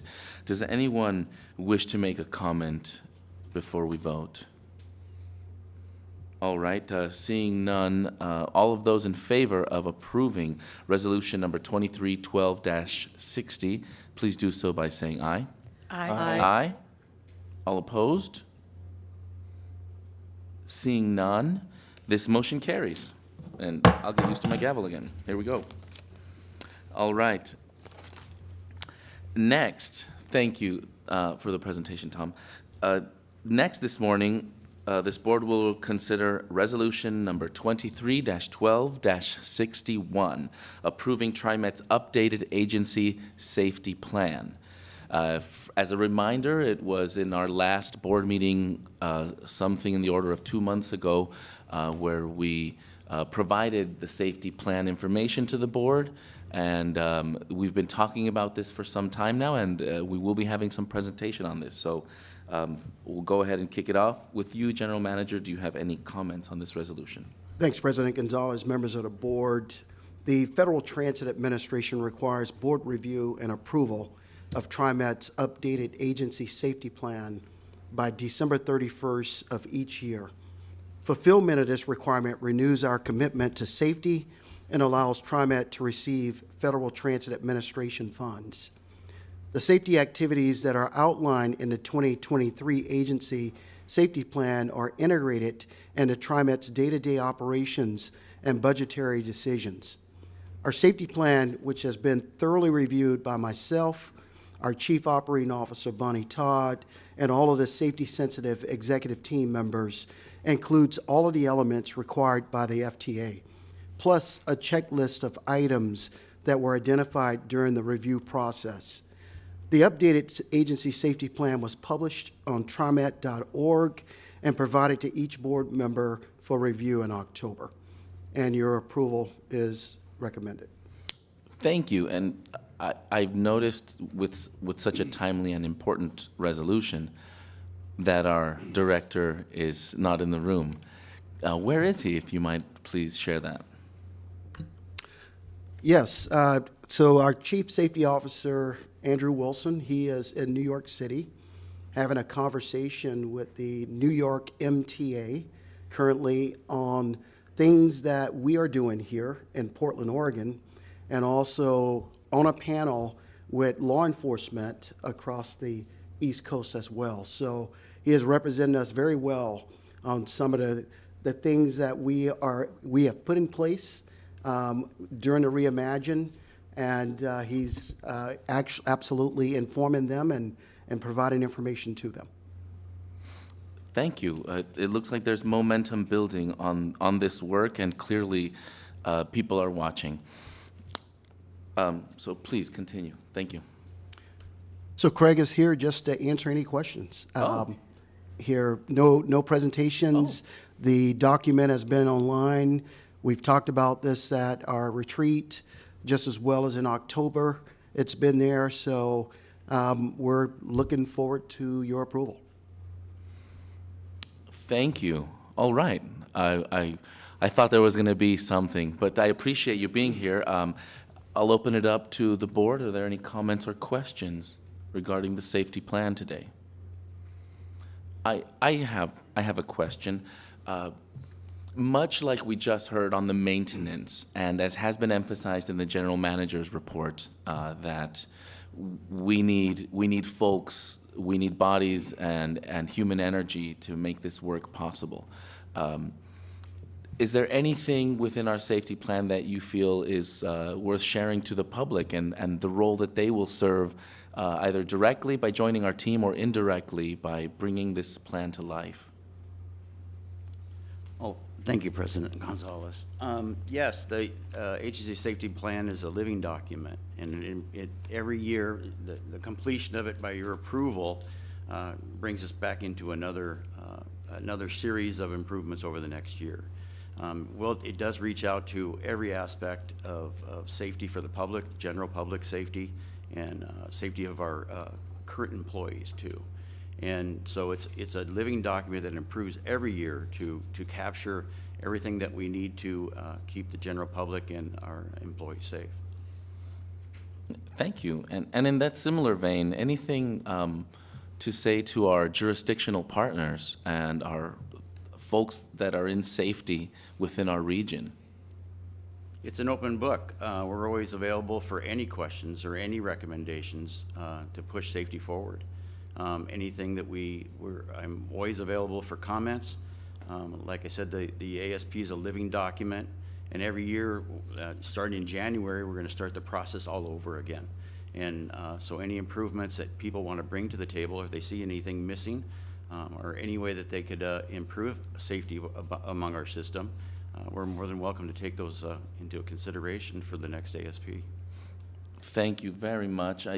I'll simply add to that and emphasize that, this living document comes to life best when we are all doing our part, and safety is something we collectively own, and it's best served when the public at large embraces their role in being eyes and ears as well on the system. And I encourage our jurisdictional partners, the cities and counties that are within our region, to lean into this work and review our safety plan, collaborate with us. We have tremendous potential in working together to really increase the safety, not just on the system itself, but in all of the spaces that our system passes through. So I thank Andrew, I thank you and the team for all the work that's been happening. From the days of reimagining to today, it's remarkable to see how much the conversation has shifted and how much folks are now looking differently at the idea of what safety means. So I really appreciate that work, some really good human talent coming into this work right now. Director Edwards, I see you would like to share some thoughts. Thank you, Chair Gonzalez, and thank you very much for the information that's being shared today. My question, I guess, is we have periodic meetings that it kind of peaked when Chairman Gonzalez mentioned it. Do we have periodic meetings, just regular periodic meetings with those that are associated with TriMet in regards to the government agencies or the law enforcement agencies as well, especially when something may be going on that the public is not aware of? We don't have any outward, we don't work directly with the general public in the agency safety plan. We do have safety committees within the agency that bring all this information up to us. So we have workplace safety committees, we have the BIL safety committee, we have myriad, every department within our our agency is represented by a safety committee. And they develop and they review and they participate in the development of the ASP. I guess maybe I didn't articulate well, but do we have regular meetings, not only internally but externally as well? That's my question.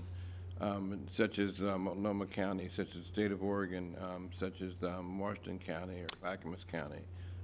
The agency safety plan is mainly focused on the internal workings of TriMet. So we don't have an outside influence from the different participating agencies. I just want to chime in. If I understand your question correctly, the collaboration with safety being our highest core value, we collaborate with every municipality in this region, first and foremost. Also our connection with the state oversight.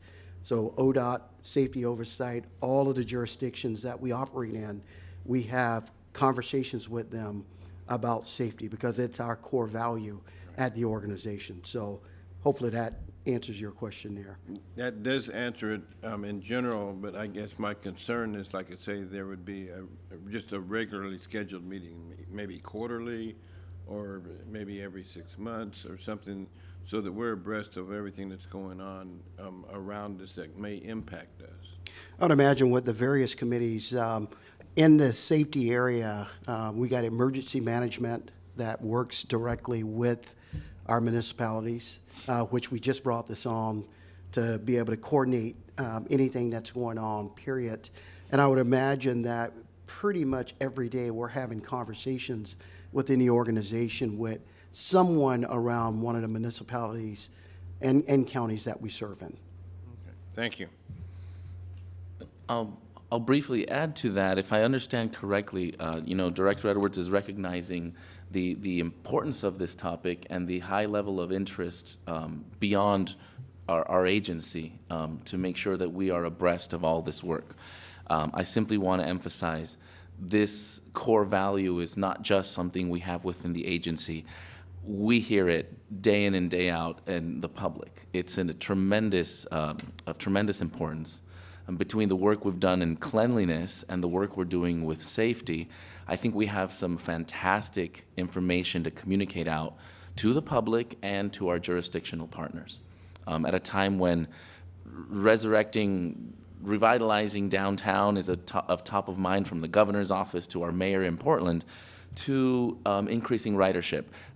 This story has a lot of benefit in being told, even not just in the rearview mirror, but in what we're trying to do moving forward, and the fact that we are hiring.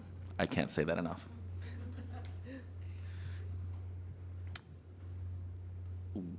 And I want to thank you for giving us the ample time to review this important document.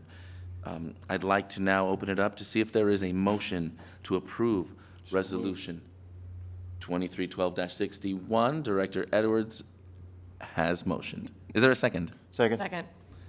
I heard a lot of enthusiasm coming from this side, but I did hear Director Kim second that motion.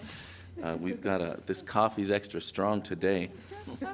It has been moved and seconded. Does anyone wish to make a comment or raise questions before we vote? Okay. With that, all of those in favor of approving Resolution 23-12-61, please do so by saying aye. Aye. Aye. All opposed? Hearing none. Any abstentions? I think I hear enough ayes. Okay. No abstentions. With that, the motion passes. Thank you. Thank you very much. Oh, sorry, pardon me.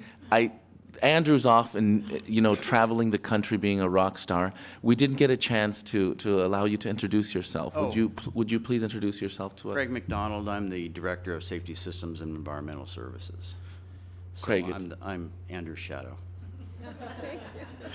Craig, it's very nice to have you here today. Thank you for coming and sitting before us as we discuss this topic. And great work to you and Andrew. We look forward to more. Thank you, and I appreciate your approval. Thank you. Of course. Okay.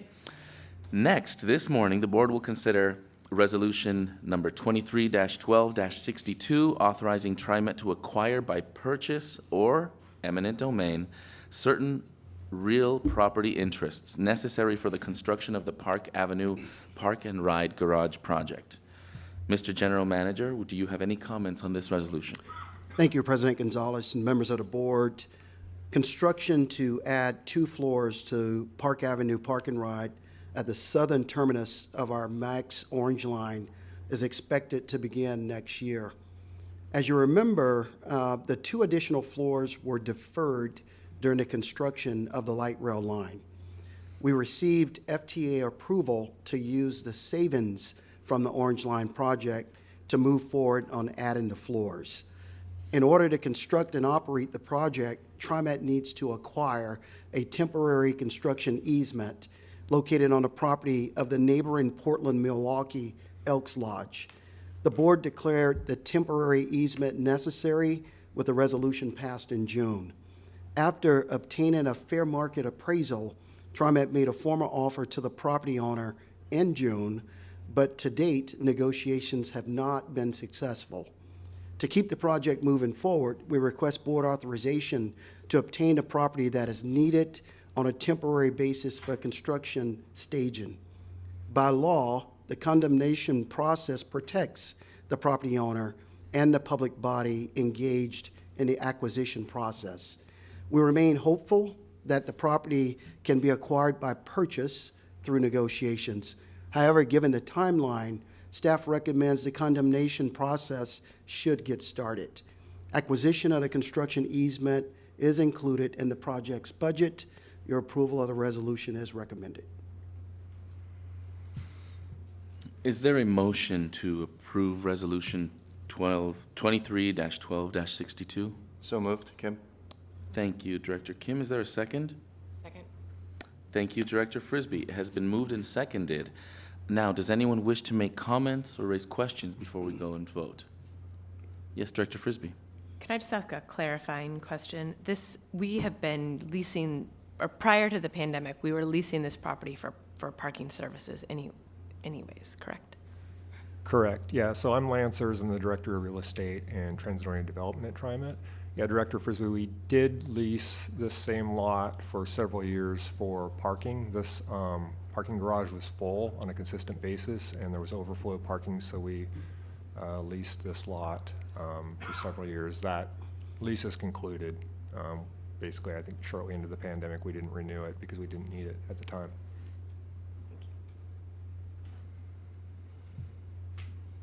Okay, I see no other questions from the board. So now we will move to a vote. All of those in favor of approving Resolution 23-12-62, please do so now by saying aye. Aye. Aye. All opposed? Any abstentions? Hearing none, the motion carries unanimously. Thank you very much. Thank you. Well done, Lance.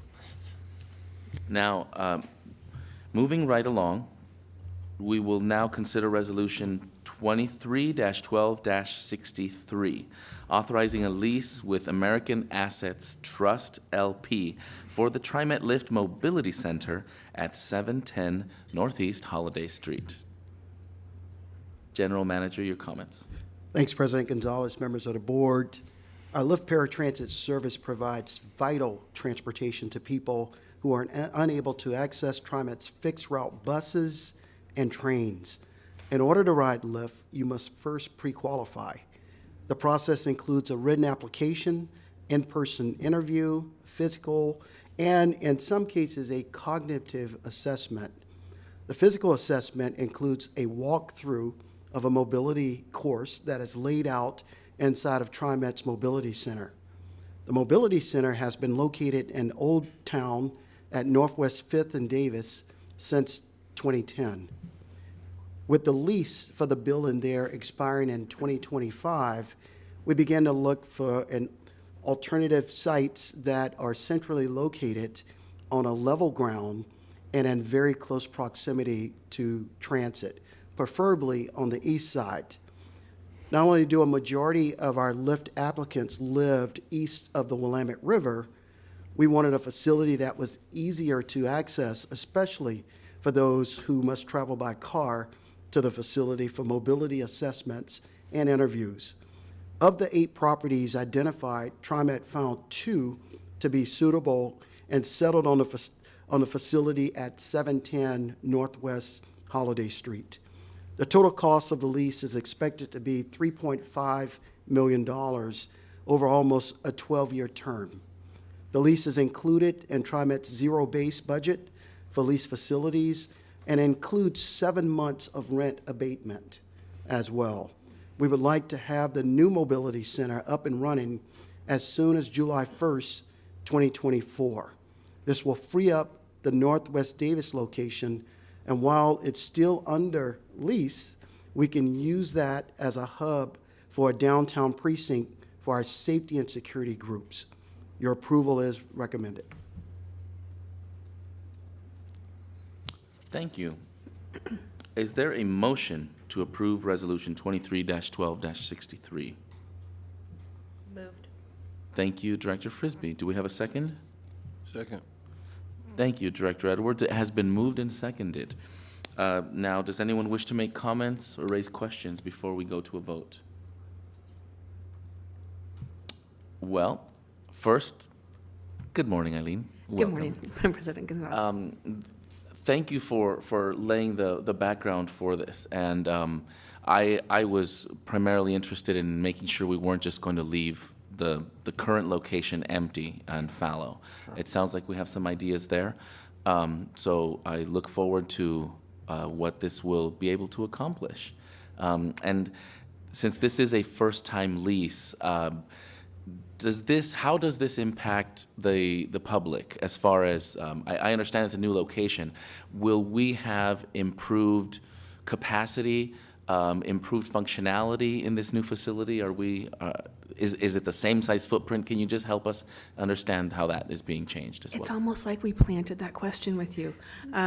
We actually didn't. No, we didn't at all. It's perfect timing. We are really excited that it's actually a smaller footprint, which helps us eliminate some cost, but it's a better organized footprint. So we are really excited to be launching a travel training program out of this location that will be germane to any rider of TriMet who wants to learn how to better access and navigate the system.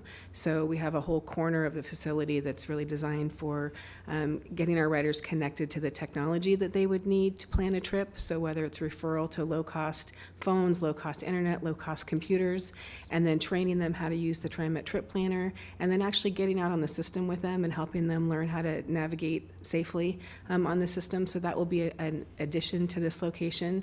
And with flat boarding to the MAX system right outside this building, and streetcar runs the opposite direction.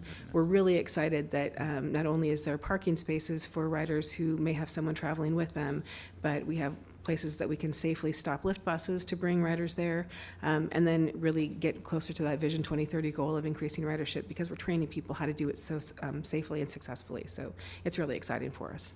Oh my goodness. Thank you. I couldn't have anticipated a better answer. That's very exciting. And in light of such interest from the public and in increasing our service to the public, I would highly encourage us to leverage this opportunity when we're ready and come online to invite the CAT committee, to invite TIAC, some of our community partners, to not only know about the facility, but to help us get the word out and encourage folks to come and benefit from this new expanded functionality. Absolutely. Very exciting. And will your office be there? We're still trying to figure out if we'd like to be there. I have a very small team. We'd like to be there and be present and watch as these programs develop and evolve. It's really exciting to be, I think, at the heart of so many changes. So. This is fantastic. And I'll encourage the opportunity to have members of the board to come see the facility. I'm very curious as to how the evaluation process goes, and I like more functionality and smaller footprint as well. We would love to have you there. Thank you. Yeah. Thank you. Let's see here. With that, I think it's time we move into a vote. All of those in favor of approving Resolution 23-12- 63, please do so now by saying aye. Aye. Aye. All opposed? Any abstentions? Hearing none, the motion carries. Very exciting. All right. Next, we have resolution number 23-12-64, approving an update to HR Policy 4.4 regarding criminal background checks for subject individuals. Mr. General Manager, your comments, please. Thanks, President Gonzalez, members of the board. This resolution seeks an amendment to TriMet's criminal records background check policy, and it's going to give our Lyft customers the option to use Uber and Lyft as a supplement to the service they receive from TriMet Lyft. Oregon law requires TriMet to conduct criminal record background checks of subject individuals who operate motor vehicles for TriMet, transport passengers, and have access to safety-sensitive facilities or information.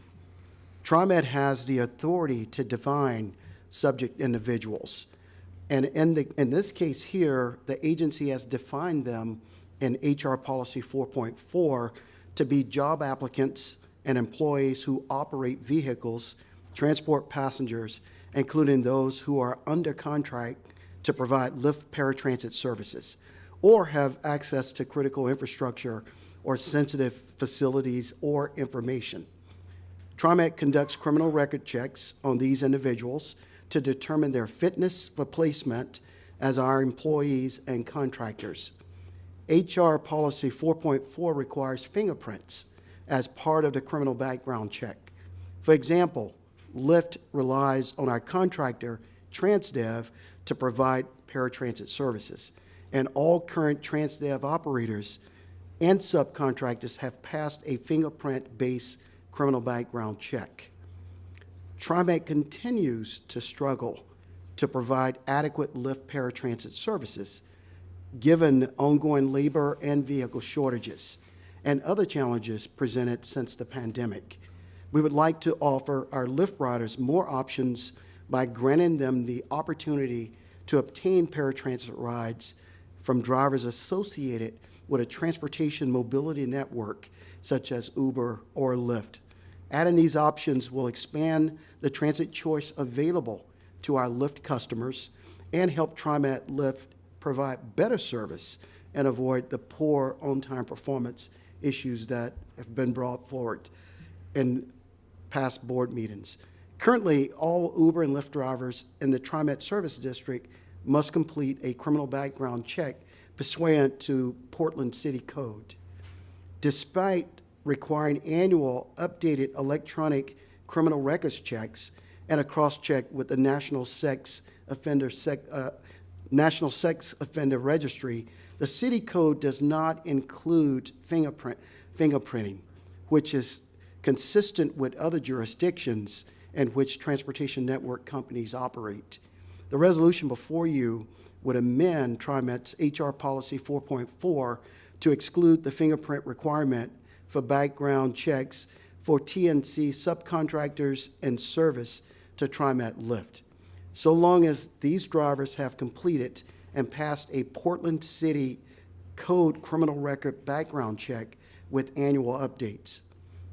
Approval will give riders who are experiencing disability a broader range of choices for transit services and the ability to travel more freely, a benefit that most of us enjoy. So adoption will increase the ability of our Lyft paratransit program to meet its on-time performance by offering improved services at a lower cost. So therefore, I recommend your approval. Thank you, General Manager. Do we have a motion to approve Resolution 23-12-64? Moved. Thank you, Director Frisbee. Is there a second? Second.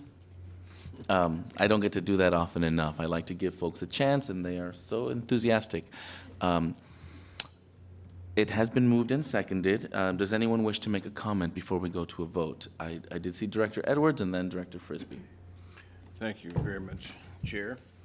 I have a question, and this may be a question for our legal counsel.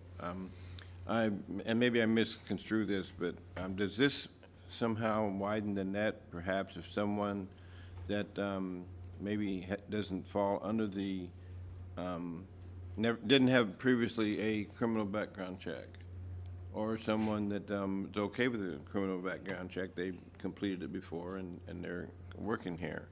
Something happens now, and they go back and look, and they do a second criminal background check, and something comes up that wasn't there before, but they've been working at TriMet for, we'll just say a year or two, or maybe even longer.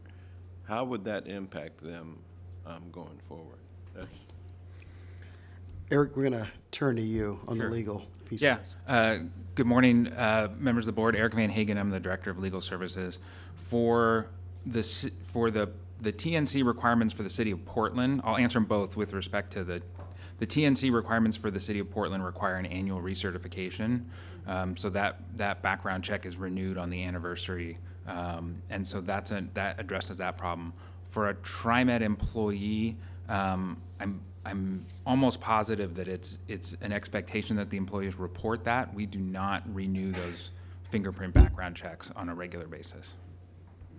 Okay. And I tell me if I'm wrong. I heard you asking, is this going to change anything with respect to TriMet employees? Yes.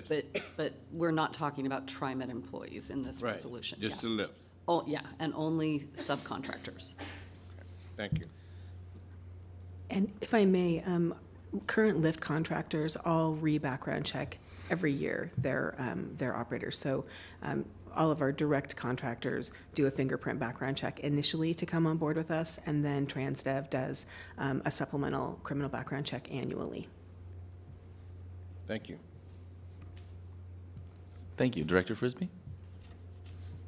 Thanks for bringing this to us today. I think I'm going to rehash this same question. I just am framing it in a slightly different way, and then I have a second follow-up question. So, just to be clear, because I think it's important for the public too to understand, this is, and you can correct me if I'm wrong, this is not expanding the universe of people who have to take a background check in order to receive a contract with TriMet. It is actually simplifying the process so that folks who have already undertaken a background check can use that same background check to work for TriMet. Subcontract. Or to subcontract. Yes. Sorry, to subcontract. Yes, so if a TNC driver is registered with the City of Portland as a private for hire provider, they have undergone a criminal background check that is consistent with the National Association of Public Background Check, NAPRS. Yeah, which is a very stringent check. So that would be consistent, and it would just allow them to be a part of a subcontracted service program. Great, thank you. I just wanted to clarify that. And then my other question, which I think General Manager Dessou highlighted quickly in his presentation, but just want to make sure this aligns with sort of other best practices done by other transit agencies across the country. Absolutely. We are MBTA, WMATA, DART, I mean, the biggest transit agencies in the country are already using the taxi cab exemption, which is allowed by the FTA, and the FTA is actually encouraging same-day on-demand service provision using this model.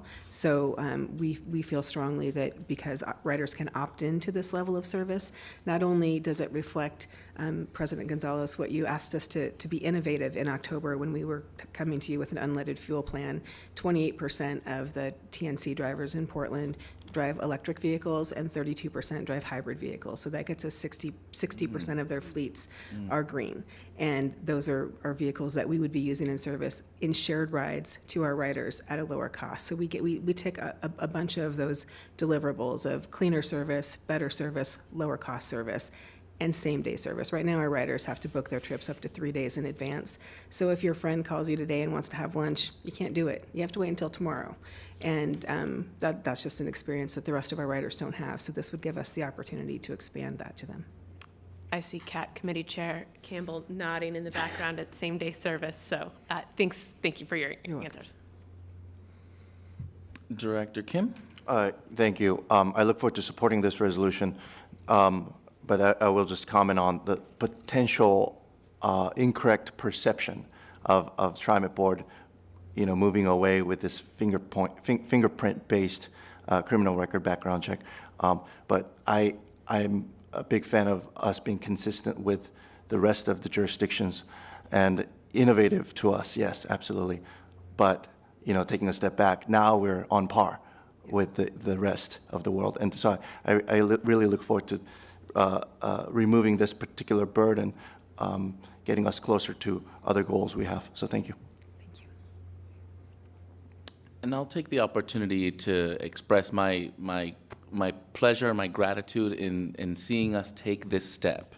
I don't remember how long ago it was that we were talking about how we can better integrate and partner with other mobility solution providers.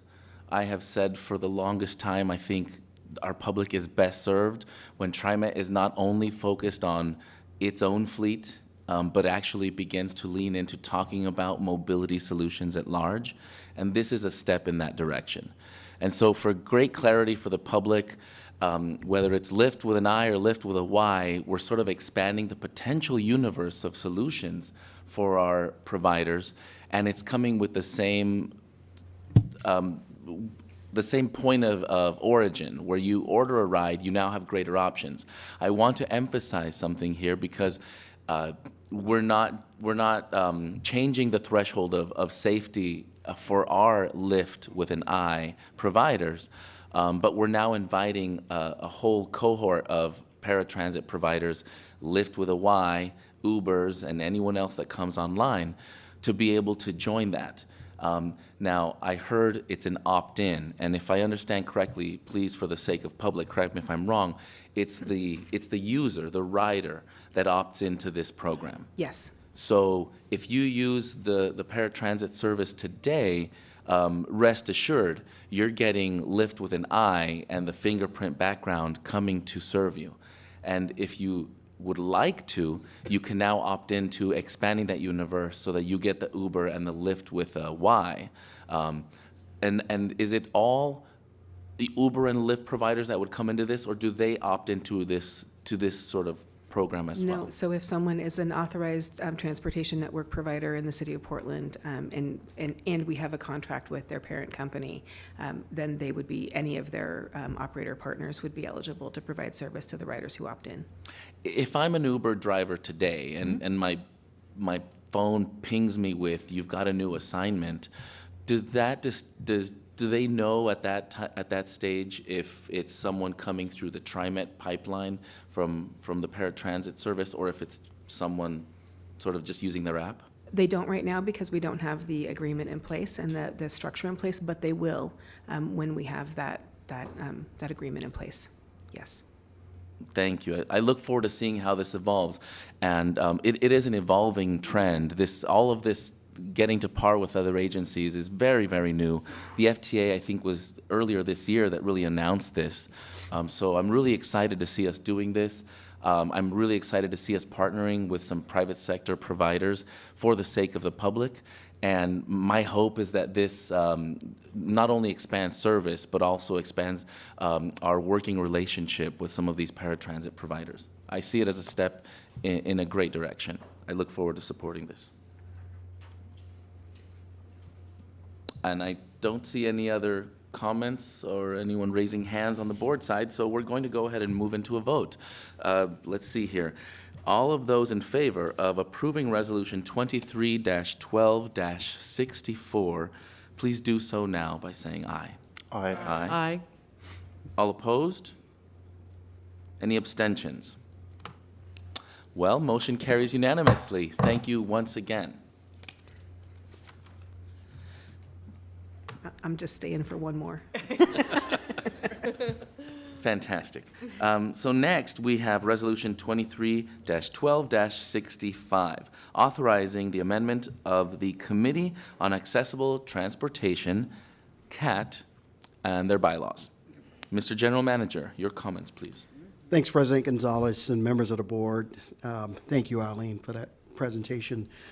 TriMet's Committee on Accessible Transportation, referred to as CAT, was established by the Board of Directors in 1984. The group charge is to review and evaluate all current and future transportation services for older adults and people living with disabilities, including policies, procedures, procurements, budgets, and funding. The board exercises oversight over CAT and must approve bylaws and all amendments by resolution. The resolution before you today requests authorization of amendments to the CAT bylaws that better define the committee's purposes. They also clarify the committee's expectation for conduct during meetings and better describe roles and responsibilities, among some other changes. First off, I want to thank Eileen and her team. Would like to thank Jan Campbell, our chair, and also would like to thank our Director Edwards for their involvement in developing these amendments to the full proposal, which is included in the detail of your board packet. Your approval is recommended. Thank you. Is there a motion to approve resolution number 23-12-65? So moved. Okay, thank you, Director Edwards. I want to say we have a motion from Director Lewis and a second from Director Edwards. It's been moved and seconded. Does anyone wish to make a comment before we vote? Yes, Director Lewis. Incredible work. This was very, very well done. I mean, I went through it 3 times. Thank you, Jan, for, I'm going to say, your posse and all the work that went into these bylaws. Excellent. It's a proud moment that come from where you were to now. Good job. Thank you. It's an excellent piece of bylaw that I think will live into the work that you have going forward. A lot of forward thinking went into this. You can tell that hours and hours and hours. I can imagine the list of emails back and forth, but thank you. Well done. Thank you. Oh, and Director Edwards, too. Thank you, Director Lewis. Director Edwards? Thank you, Chair. I certainly want to thank Jan and her leadership and the leadership of the officers at CAT. They continue to impress me, and I certainly appreciate the fact that I've had an opportunity to work with you all. Eileen, your support and the support of staff has been stellar as well, so thank you all very much. Director Frisbee. I just want to take this moment to echo my thanks. This soothed every part of my slightly bureaucratic, perfectionist soul. So thank you, all of you. This is, I hope, to me, as I was reading this, it made me so excited about the work that CAT will do in the next couple of years. It just really created such a firm foundation. So I want to say thank you. I see Chair Campbell back there, Director Edwards, the staff. Thank you so much for all your work. Everyone on CAT, I hope you know how appreciated you are. And then a slight comment, I also really appreciated that this set the forum for using this, for discussing accessibility issues for Portland streetcar. I love to see that connectivity between TriMet and the streetcar and using people's time appropriately so that folks can show up to one meeting to talk about both systems. So thank you so much. Fantastic. I had the pleasure of sitting in the previous CAT committee for a chunk of it and was thoroughly impressed by the participation of the members, the leadership. Jan, you run a tight ship. It's been a fantastic. I left impressed with the way the committee works, and seeing the bylaws coming through in this format emphasizes the dedication this committee has to this work and the focus that the committee has around its priorities. You set the bar for the rest of our committees, and as far as how you structure, how you organize, and really it bodes well for the effectiveness of this committee's work. It's no small ask to bring members of the public forward, in many cases in a volunteer format, to put their energy towards the work of the agency. But it's work like this that I think makes it not only effective, but meaningful and worthwhile for the individuals that volunteer their time. So thank you, of course, to the board and to the staff, but super thank you to all of the members of the public that bring their time and their talent forward to become organized in this way. It's difficult to get work done when there's a cacophony, but what I'm seeing right now is what's starting to look like a chorus, and that's when the work really becomes effective. So I'm really excited to see what comes next as this committee's work continues. Let's see, so with that, I think it's time we move into a vote.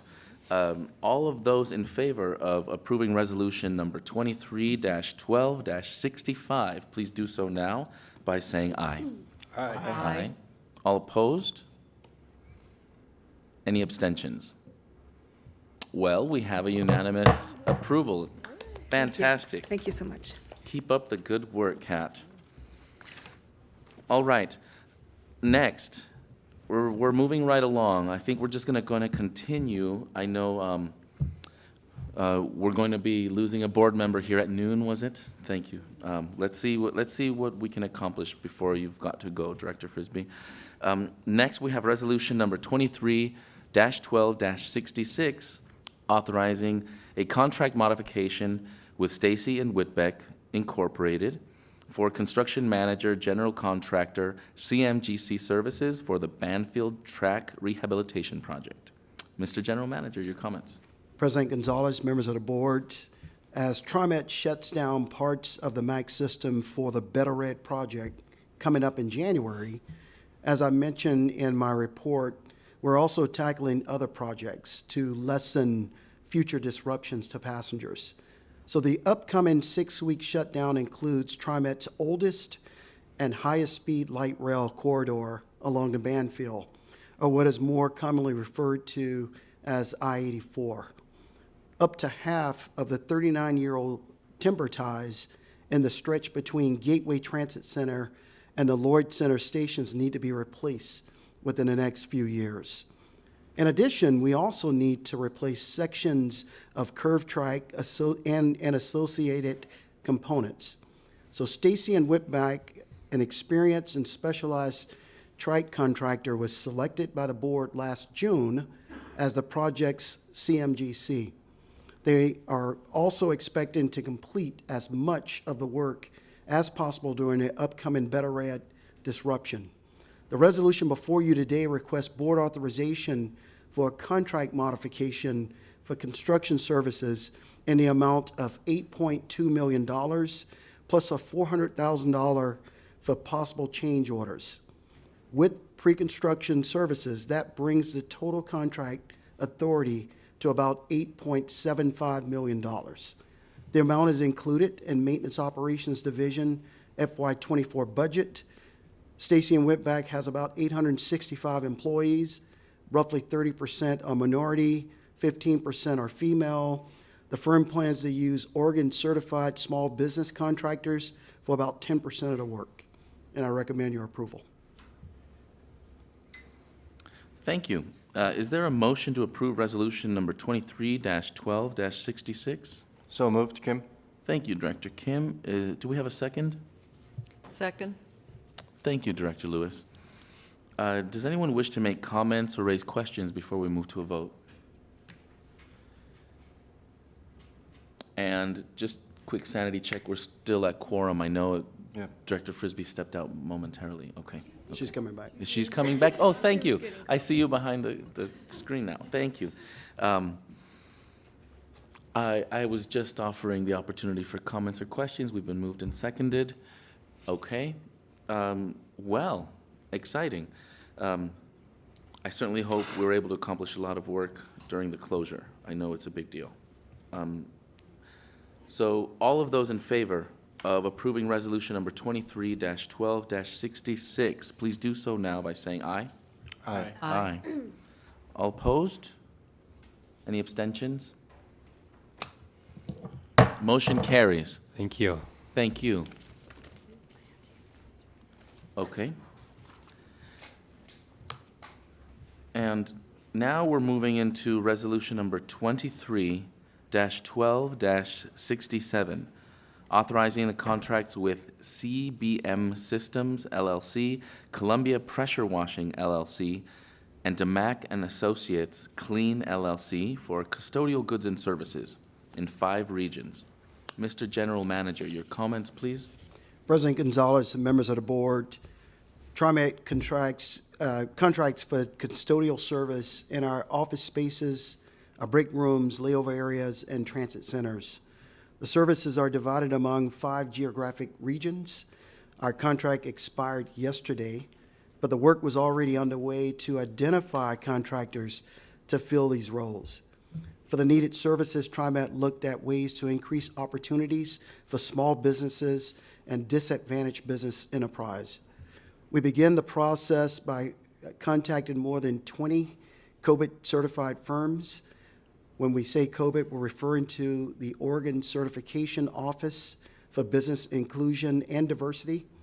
TriMet then issued an invitation to bid, which received 11 responses. However, 3 were deemed non-responsive, and of those remaining 8 firms, the Source Evaluation Committee awarded separate contracts for different regions within the TriMet district. CBM Systems for approximately $4.2 million, Columbia Pressure Washing for about $2.2 million, and DeMack and Associates Cleaning for about $863,000. The total value of the 3 contracts is nearly $7.2 million, and each has a 5-year term. Finally, total contract amounts will be based on the agency's actual usage of the service. The amounts are included in the facility's maintenance budget for FY24 and beyond. There's a lot of diversity within these firms. CBM's workforce of 192 people is nearly 70% minority and 70% female. Columbia Pressure Washing is a 19-person workforce. It's 100% minority and 42% female. And DeMack and Associates is a COVID certified, and its 30-person workforce is 83% minority and 50% female. I recommend your approval. Thank you. Is there a motion to approve resolution number 23-12-67? So moved. I heard Director Kim. Is there a second? Second. Thank you, Director Frisbee. It has been moved and seconded. Now, does anyone wish to make comments or raise questions before we vote? I've got a question. Are any of these 3 firms that you've recommended for awards, are any of them new to TriMet, new partners? Would this be the first time any of them get a contract with TriMet? No, they're all incumbents. CBM had the prior contract. Columbia Pressure Washing has multiple contracts, as so does DeMack and Associates. Okay, thank you. And while I appreciate this procurement process to help expand opportunities, and I really like the right sizing of bids and the establishment of regions, it looks like it creates great opportunities in the procurement process. In doing so, I see that there's a longer list of bidders. Could you speak to whether any of those other bidders that have not been recommended, if they're first time bidders with us, did we initiate conversations with new vendors through this procurement process is really what I'm aiming for. We did. House of Lopez has been a company that is interested in getting a TriMet contract for quite some time. Unfortunately, they have not been successful, but we continue to work with them to debrief after solicitations are over and closed to help them become more competitive.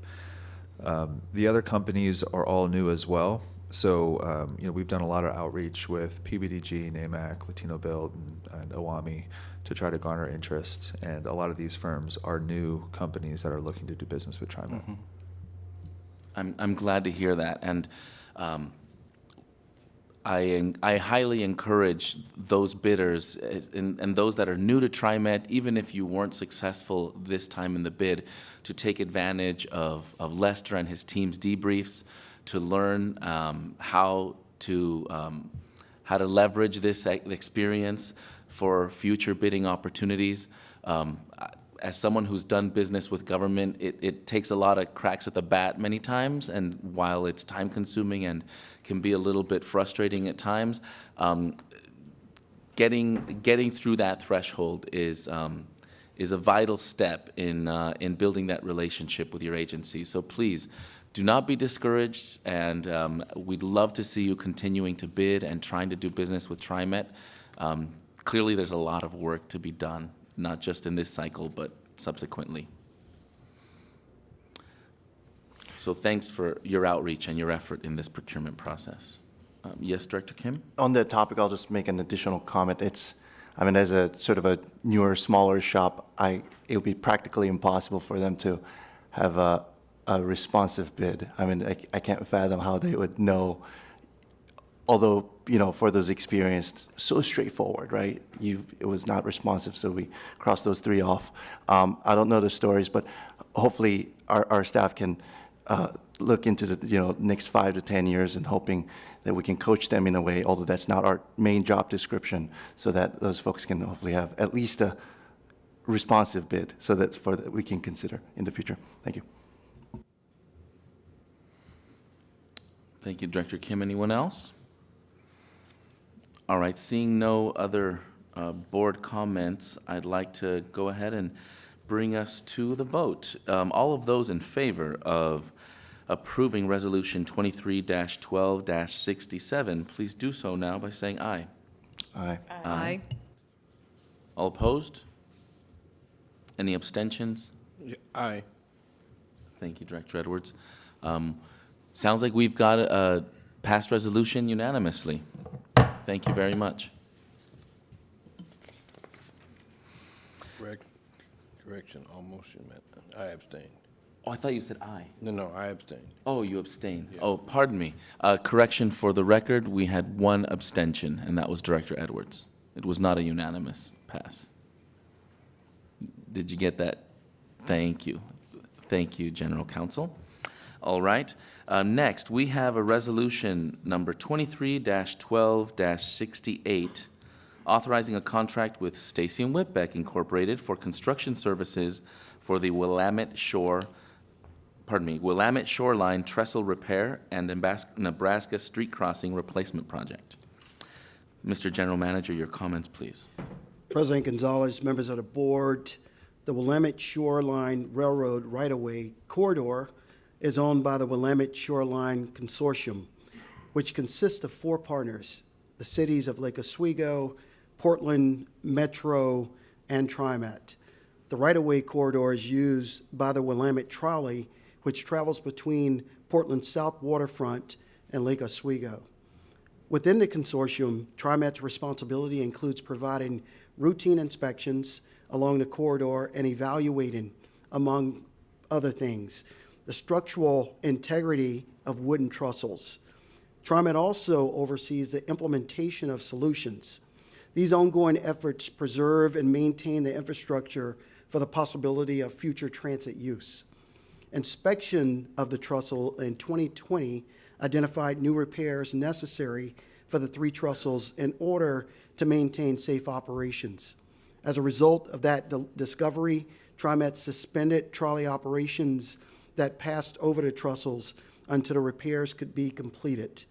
In addition, our South Nebraska Street crossing, which provides access across the right-of-way to the Willamette Park, is failing and also in need of repairs. The crossing is constructed of rail-on-wood ties capped with asphalt. Restoration will include replacement of the failed wood ties with concrete crossing panels and heavier rails. TriMet issued an invitation to bid for the project in September and obtained 2 bids in October. Stacy & Whitbeck's proposal was the low bid and came closest to TriMet's independent cost estimate. Its bid also was deemed to be fair and reasonable. The resolution would authorize award of the contract to Stacy & Whitbeck at a total amount of $3.5 million, plus possible change orders up to about 10% of the contract value. Funding is included in our FY24 budget for engineering and construction. Stacy & Whitbeck has about 865 employees roughly, 30% are minority, and 15% are female. And I recommend your approval. Thank you for that, General Manager. Is there a motion to approve resolution number 23-12-68? So moved. Thank you, Director Way. Do we have a second? Second. Thank you, Director Lewis. It has been moved and seconded. Do we have any questions or comments from the board before we move into a vote? I had a question. So I'm familiar with that part with that little stretch of rail line. I've seen it several times. Is it part of our regular service? It is not. It is the trolley runs to preserve the right-of-way for future use, but it is not operated by TriMet. Thank you. And is it represented in any way, shape, or form in the Forward Together conversations that we've had? Okay. I don't believe so. Okay. Okay, good. Well, I know, as we move forward with Vision 2030, I know that we're implementing new strategies, and ridership is the holy grail of all of that. And part of this is state of good repair. While this is not embedded in that overall strategy, I understand that these are the blocking and tackling of just getting the assets that we are responsible for to continue to be usable. So I appreciate you bringing this forward, and I just wanted to clarify that for the public and for the board as well. Oh, yes, Director Frisbee. My understanding is that this maintenance is necessary in order to maintain the right-of-way for a potential, well, one would assume it would be a small start project, but for a potential fixed system to that part of the region. Is that right? Awesome. Correct. Thank you. Sorry, I saw the head nods. I didn't give you a chance. So appreciate that protection, and I know there are folks who have worked on that project for a really long time, including my mother a long time ago. So certainly are interested in seeing it move forward.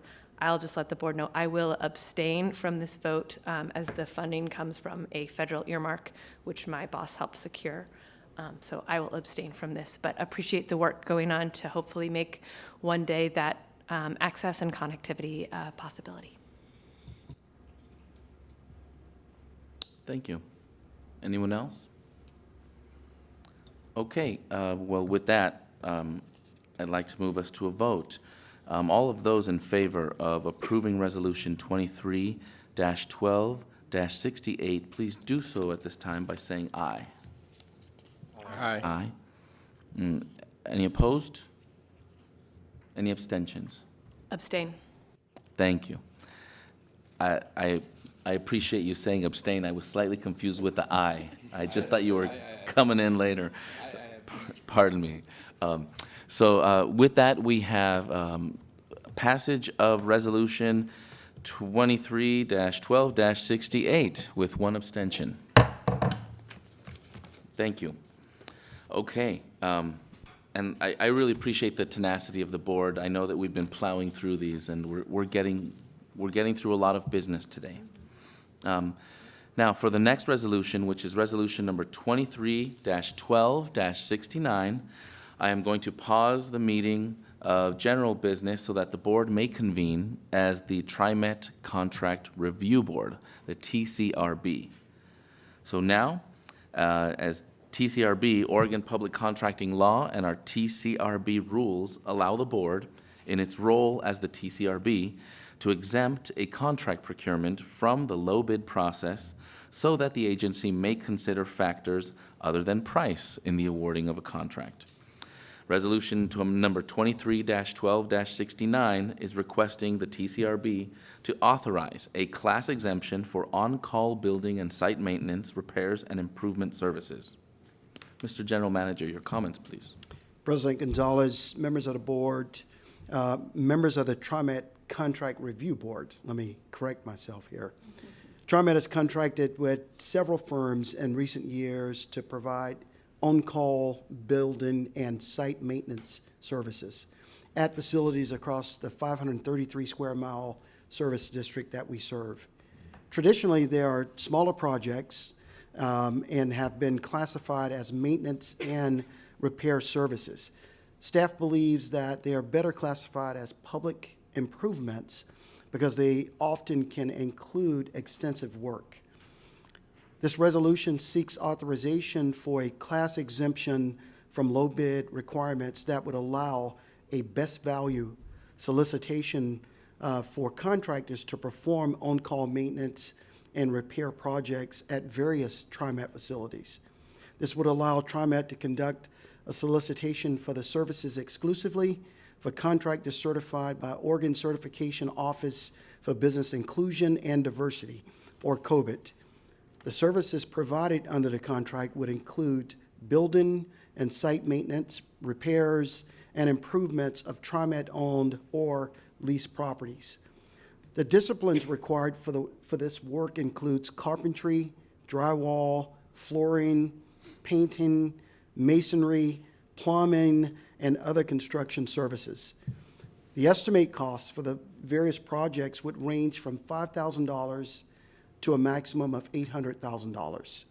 If approved, the exemption from low bid requirements authorized by this resolution would facilitate opportunities for COBIT certified firms to win contracts and build capacity through the project delivery method. And I recommend your approval. Thank you. Do we have a motion to approve resolution number 23-12-69? Moved. Thank you, Director Frisbee. Is there a second? Second, Kim. Thank you, Director Kim. Now, before we move to a vote, do we have any comments or questions from the board regarding this resolution?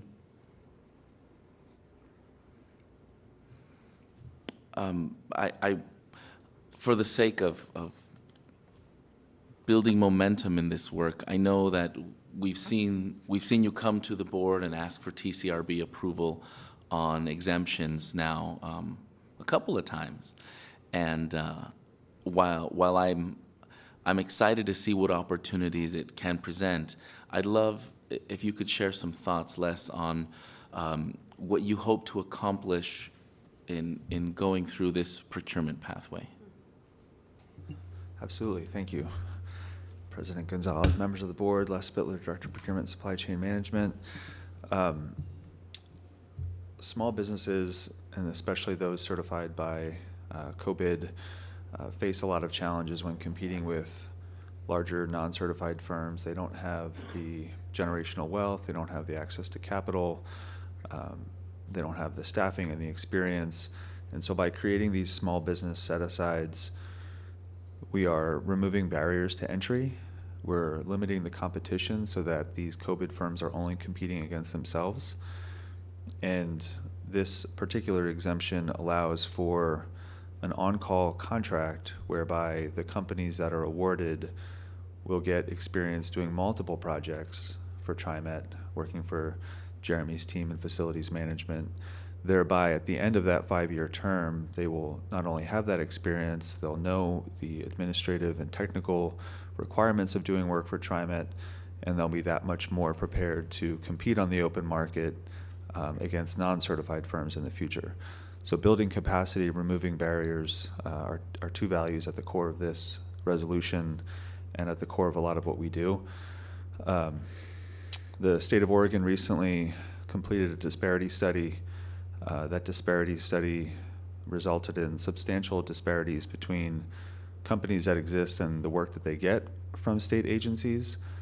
One of the recommendations from the consultant who conducted the disparity study was for the state to start creating small business set-asides such as this one. So this is something that TriMet has done in the past and has resulted in good results, and so we want to keep doing it. And we keep listening for feedback, we keep working with contractors, we keep making relationships and trying to garner interest so that our public dollars can go to local small businesses that have either faced discrimination in the past or not have had access to government contracts. Thank you. And I know it may be too early to say definitively, but do you anticipate, much like with the cleaning services contract, to ultimately come forward with a recommendation to bring more than one vendor online for this type of work under this procurement path?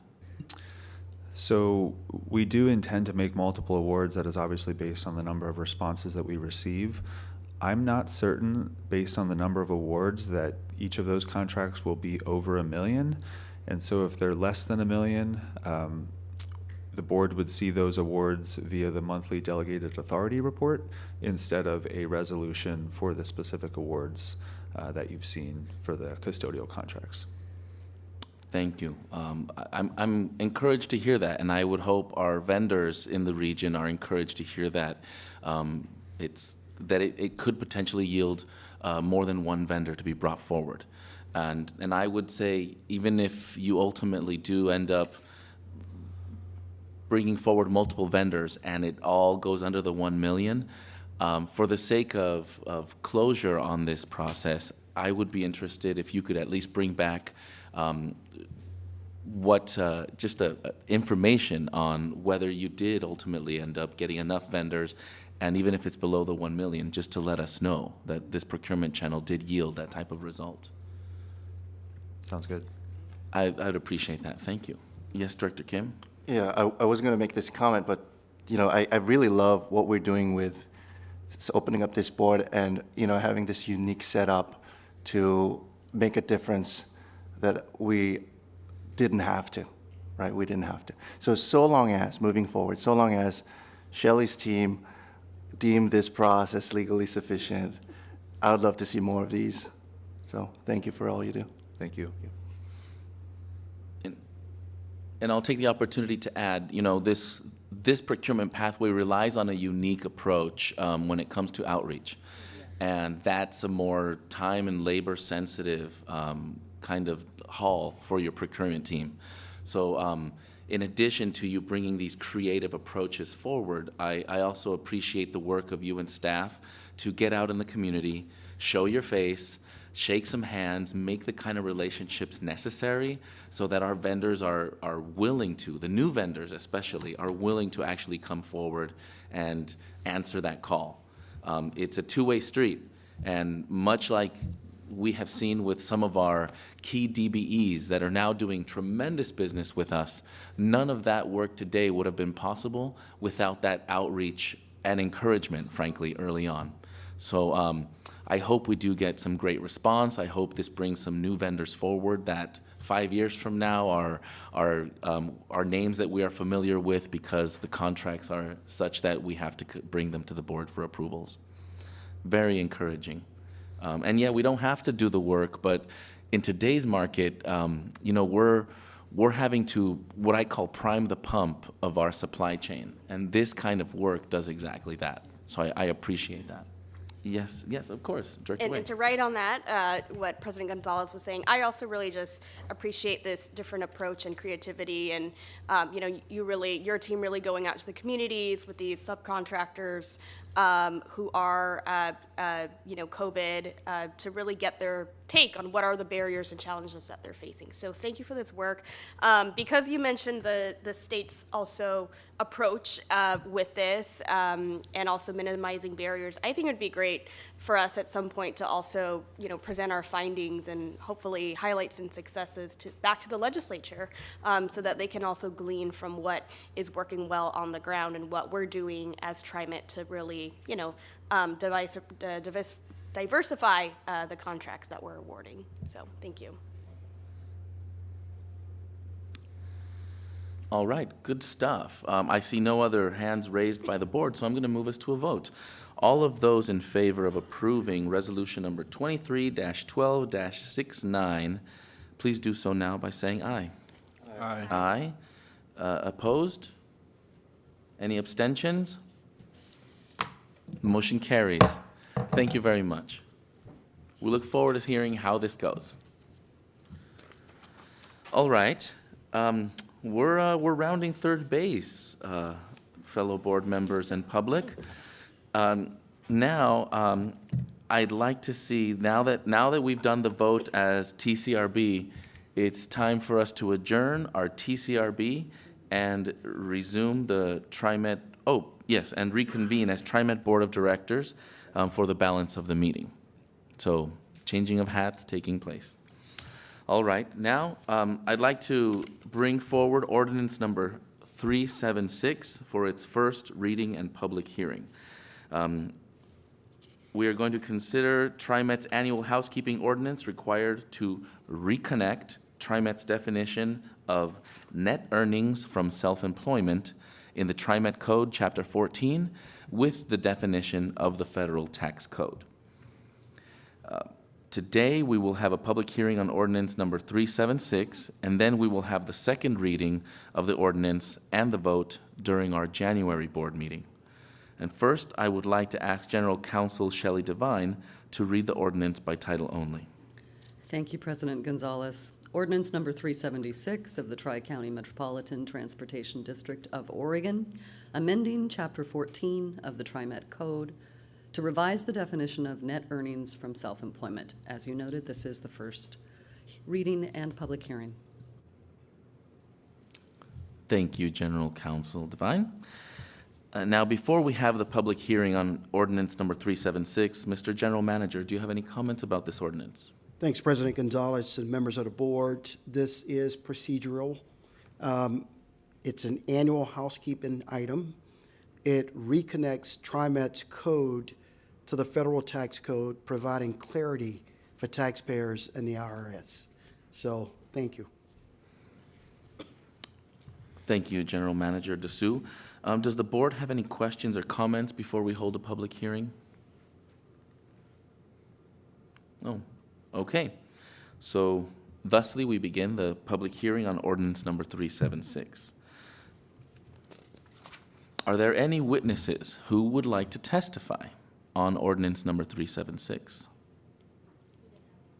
We didn't have any sign-ups, neither in person nor online. Okay. If no one wishes to testify, then I will close the public hearing now at this time. It's the sexiest of transit issues, President Gonzalez. I can't believe we don't have a line of witnesses at the door. Noted. And that concludes ordinance 376 for this meeting. And as I mentioned, we will take a roll call vote after the second reading of this ordinance at our January 2024 meeting. So stay tuned for that. Okay. This concludes our business meeting for today. Just a reminder, our next board meeting will be January 24 of the year 24, here at the University of Oregon campus in Portland. And while I am excited to move our board meetings to our brand new home over at One Main Place someday soon, we're simply not ready for that yet. I think they're putting down carpet or something like that as we speak. I don't know. I don't know how far along we are. But we will be here at the White Stag then, yes, once again in the January board meeting. And I think that's it. I'm going to do this, and then, and now, following today's business meeting, we do have a briefing. Director Frisbee, we've conducted the business for today. I understand that you have matters to attend to. We will be staying for a few minutes longer here, and you're welcome to stay for whatever you can or cannot. No worries. We have a briefing on the Skidmore Fountain Station review and proposed closure. So I'd like to say, let's take a 10-minute break. Yes, before we start the briefing. I'll just say apologies Hearing to the staff and my fellow board members. I have a throwing up child at home, so I gotta go. All right. Well, with that, we're going to reconvene in 10 minutes. Thank you very much. So we'll see you back here at 5 past the hour. Happy holidays. Thank you. Of course.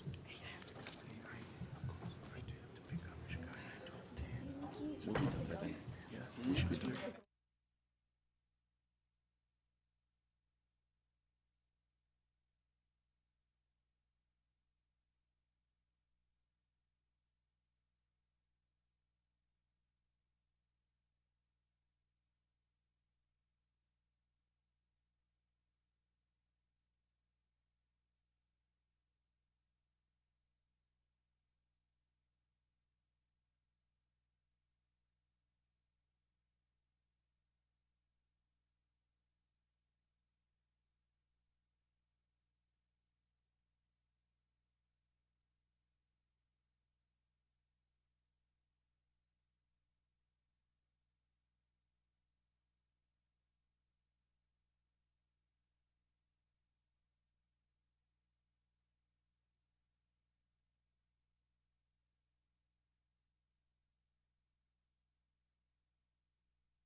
So we are going to go ahead and resume the today. I don't call it a meeting. We're going to resume our brief. Thank you for that. I was pulling for words. So now we have a briefing.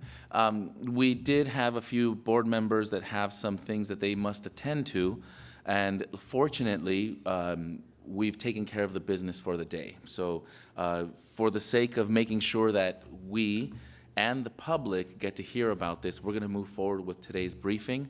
The entire board does already have the materials you've supplied, and I confirm that they are well aware of what we're covering in today's briefing, so that none of them will be surprised. But for the sake of making sure that the rest of the world is aware, we're going to go ahead and proceed.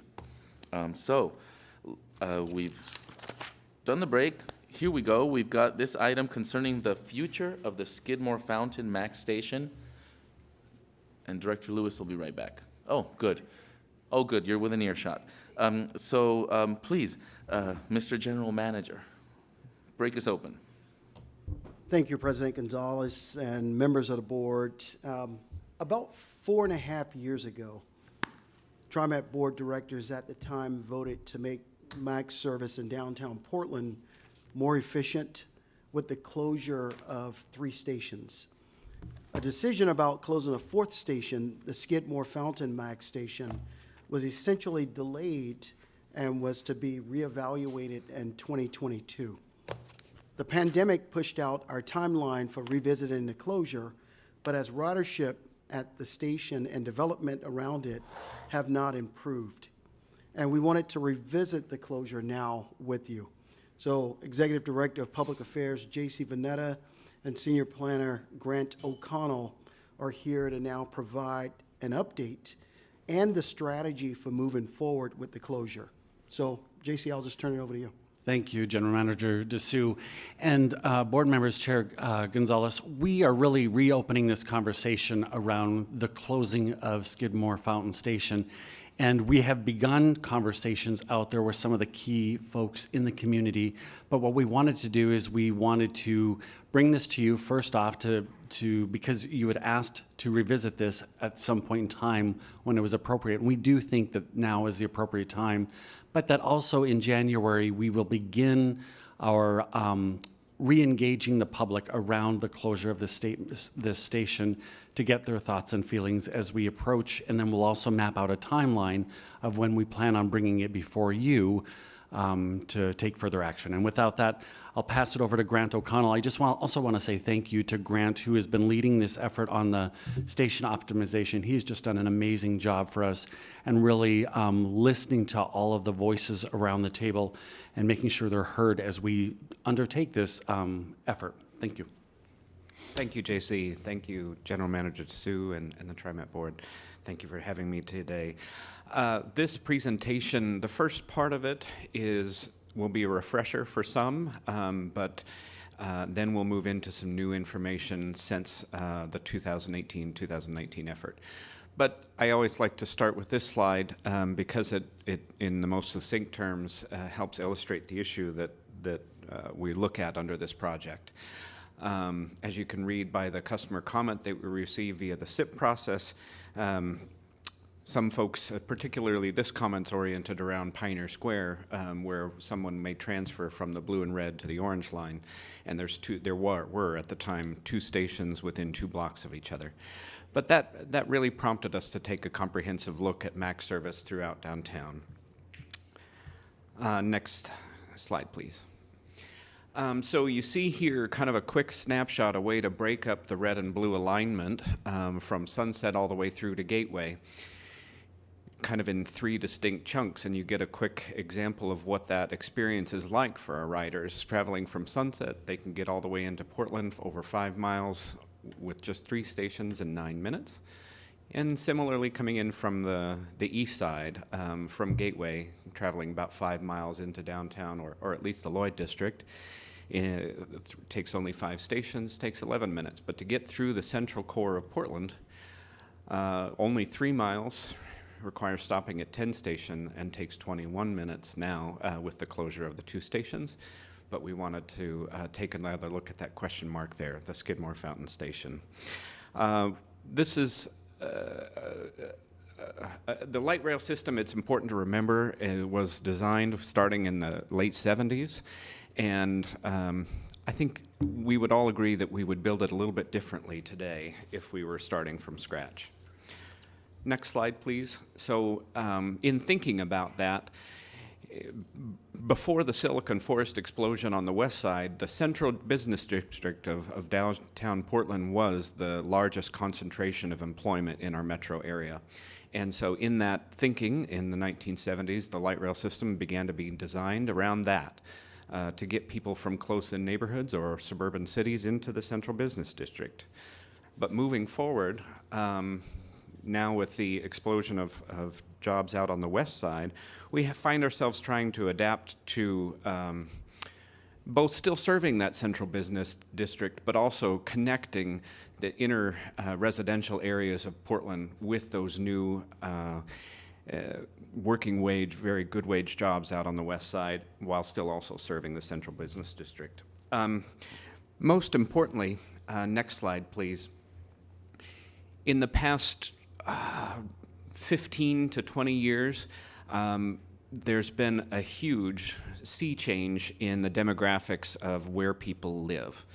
It was historically the central neighborhoods of Portland were the areas of concern for minority and low-income folk, but that has almost entirely reversed.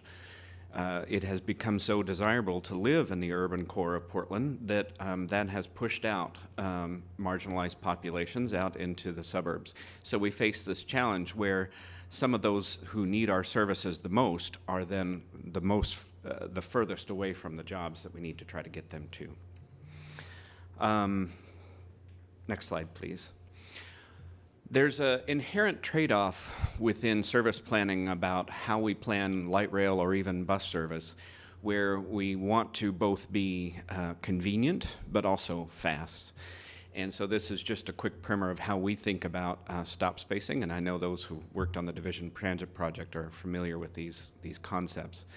But within a quarter mile, you've got fairly high convenience, but maybe a little lower speed. And that area within the shaded blue in the middle there, between two stops, could conceivably be considered covered by both stations or both stops. We usually try to move a little closer to a third of a mile because you start to see that shaded area diminish. That gets a little bit higher convenience, still high convenience, but a little bit faster speed. Next slide, please. Still within that range is about a half-mile spacing, which is considered appropriate for light rail, particularly. At that point, you pretty much balance convenience and speed with access. And then going beyond that starts to get very low convenience, but higher speed, and that might be appropriate, say, between Sunset and Goose Hollow, where we're traveling through the West Hills with just that one stop at Washington Park. So with that sort of primer in mind about how we think about the trade-off between convenience and speed, next slide, please. This is what applying that same concept looks for our light rail system in downtown Portland. Again, the blue shaded areas were 2018, where we would consider there being duplicate coverage of light rail stations. We did close 2 stations, so next slide, please. We've made some improvement there, but still along the First Avenue corridor, we do see pretty significant blue areas shaded for duplicate coverage. Next slide, please.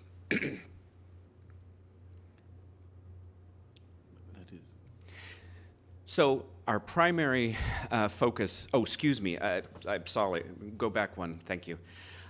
So this is what coverage would look like if Skidmore were to be closed. We still have duplicate coverage that covers Burnside area.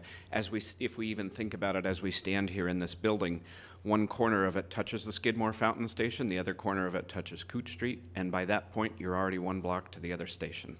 So it just gives you a concept of what that's like, that experience of being able to imagine what it would be like without that station. Thank you for catching me there, JC. Ridership. While our primary goal is making sure that the stations are efficient and while still serving the area. Ridership is also a consideration. If we look here at the 2018 data where the stations under consideration were highlighted, they were among some of the lowest, although the mall stations are very close, but Skidmore Fountain in particular on the weekdays was second lowest behind Kings Hill. And when we contrast that, say around 2,000 riders at Skidmore Fountain versus the 10,000 people passing through is kind of the key factor there. Next slide, please.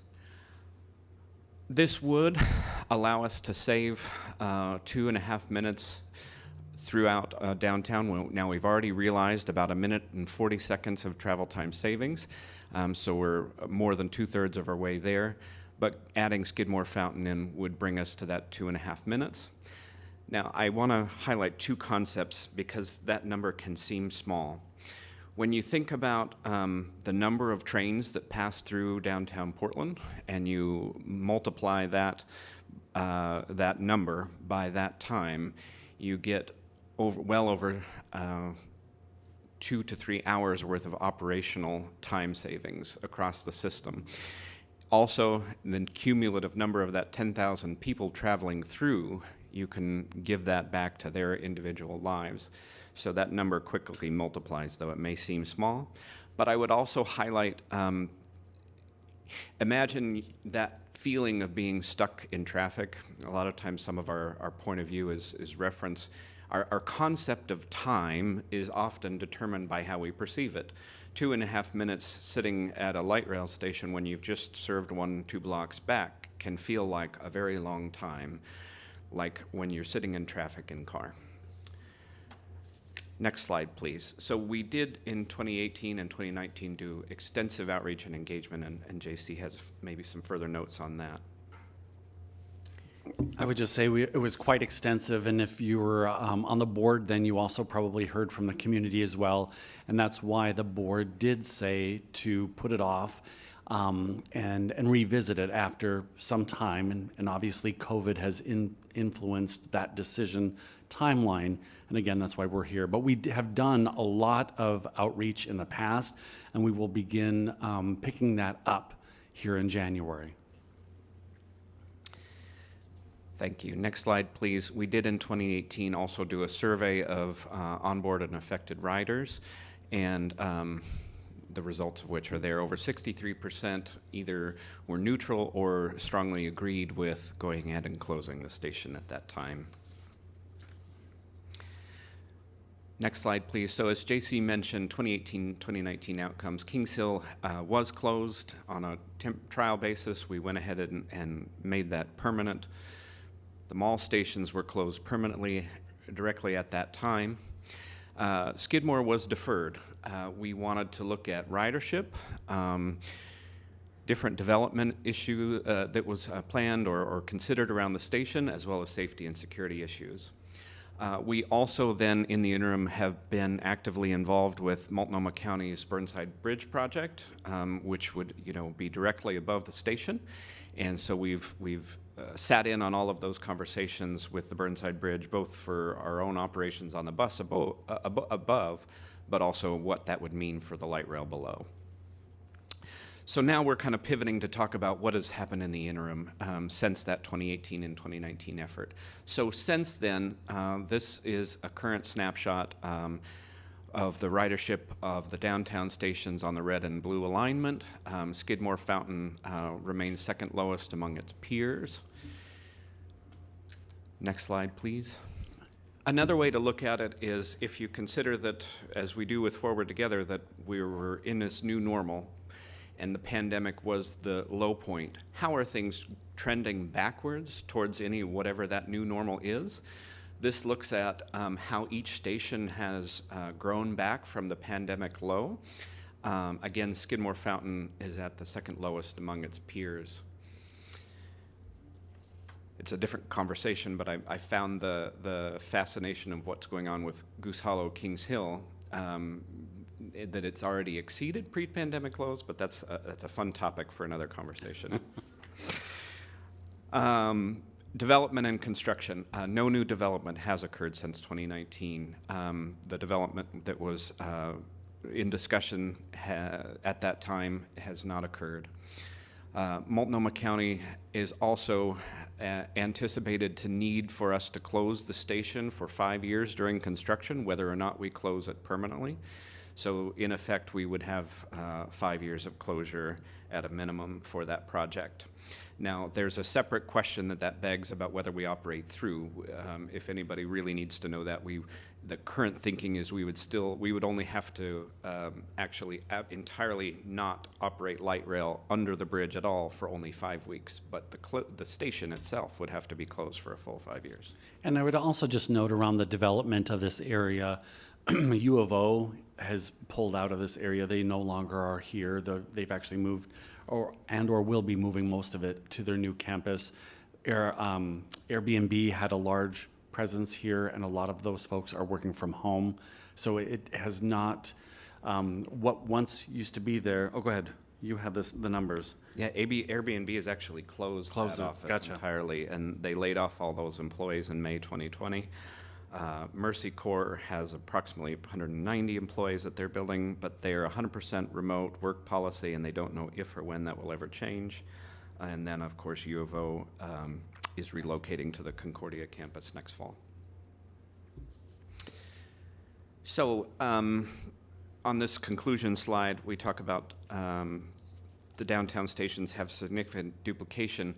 And to reiterate that point, when we did the Title VI analysis on the closure, the predefined, prescribed method for how we would analyze this type of situation looks at available services nearby.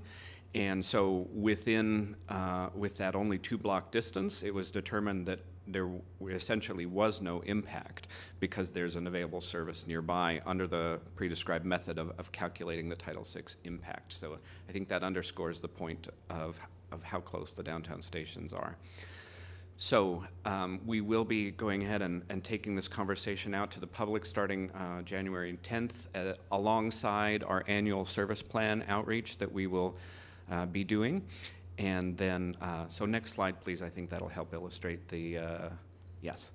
Parallel with FY25 service change, online engagement through the webpage and social media, on board at the station, with open houses and in partnership with multicultural outreach partners, and direct conversations with the affected stakeholders right here around the station.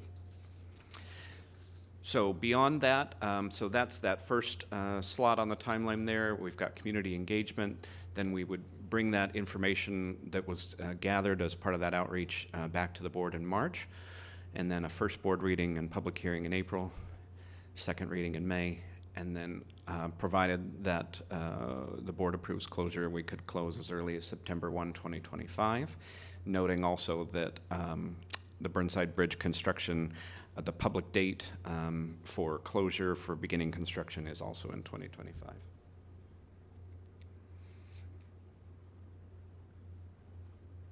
Thank you.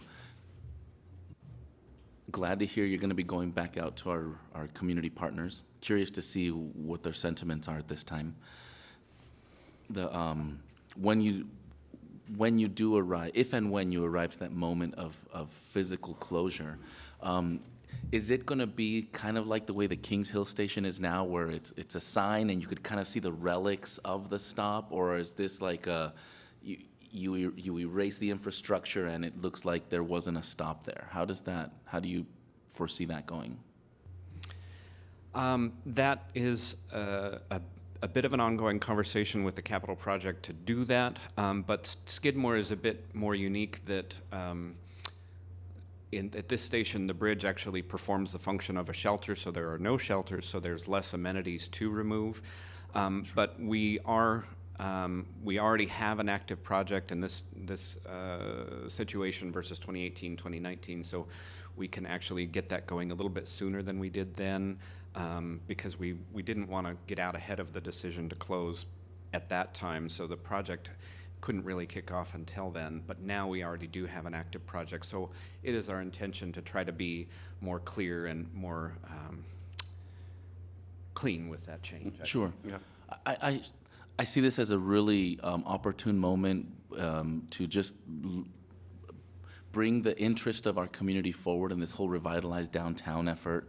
Whatever, last time we had this conversation, there was a whole lot of energy around, you know, don't turn our backs on this area. We've got all these things moving. It's a good space and it needs attention. We can't ignore it.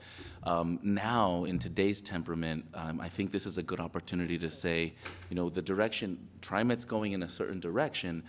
What does this mean for this physical piece of land and the land uses and who the tenants are in that region, what City of Portland has to say about it, because, you know, ultimately, this is an opportunity for us to not turn our back on the space, but to say, hey, we're now yielding this up for a broader definition of what the optimum use of that space is, even though it's not for us to use in the same way. You know, let's see what energy we prompt. I'd certainly love to see more energy back in downtown, service aside. We want riders going to those other stops. What are they going to do in that area? You know, this is our chance to bring that question proactively. Agreed, and there's value in these conversations. I will note, you know, one of the issues is that ramp right out the door of this building is not at an accessible grade. It's not. And that was part of the consideration that was raised as a part of this process. But through that, we had the opportunity to have that conversation with Multnomah County of, if we're rebuilding the bridge structure above, can we try to address that there? So there were a lot of good things that came out of those conversations, and want to continue that. Cool. Thanks for this. Good heads up. Awesome. Appreciate your time and way to bring this back. We'll see what it stirs up. Hopefully some good stuff. Thank you, Sam. Thanks to all. Have a great rest of your day. I'm seeing celebrations over here.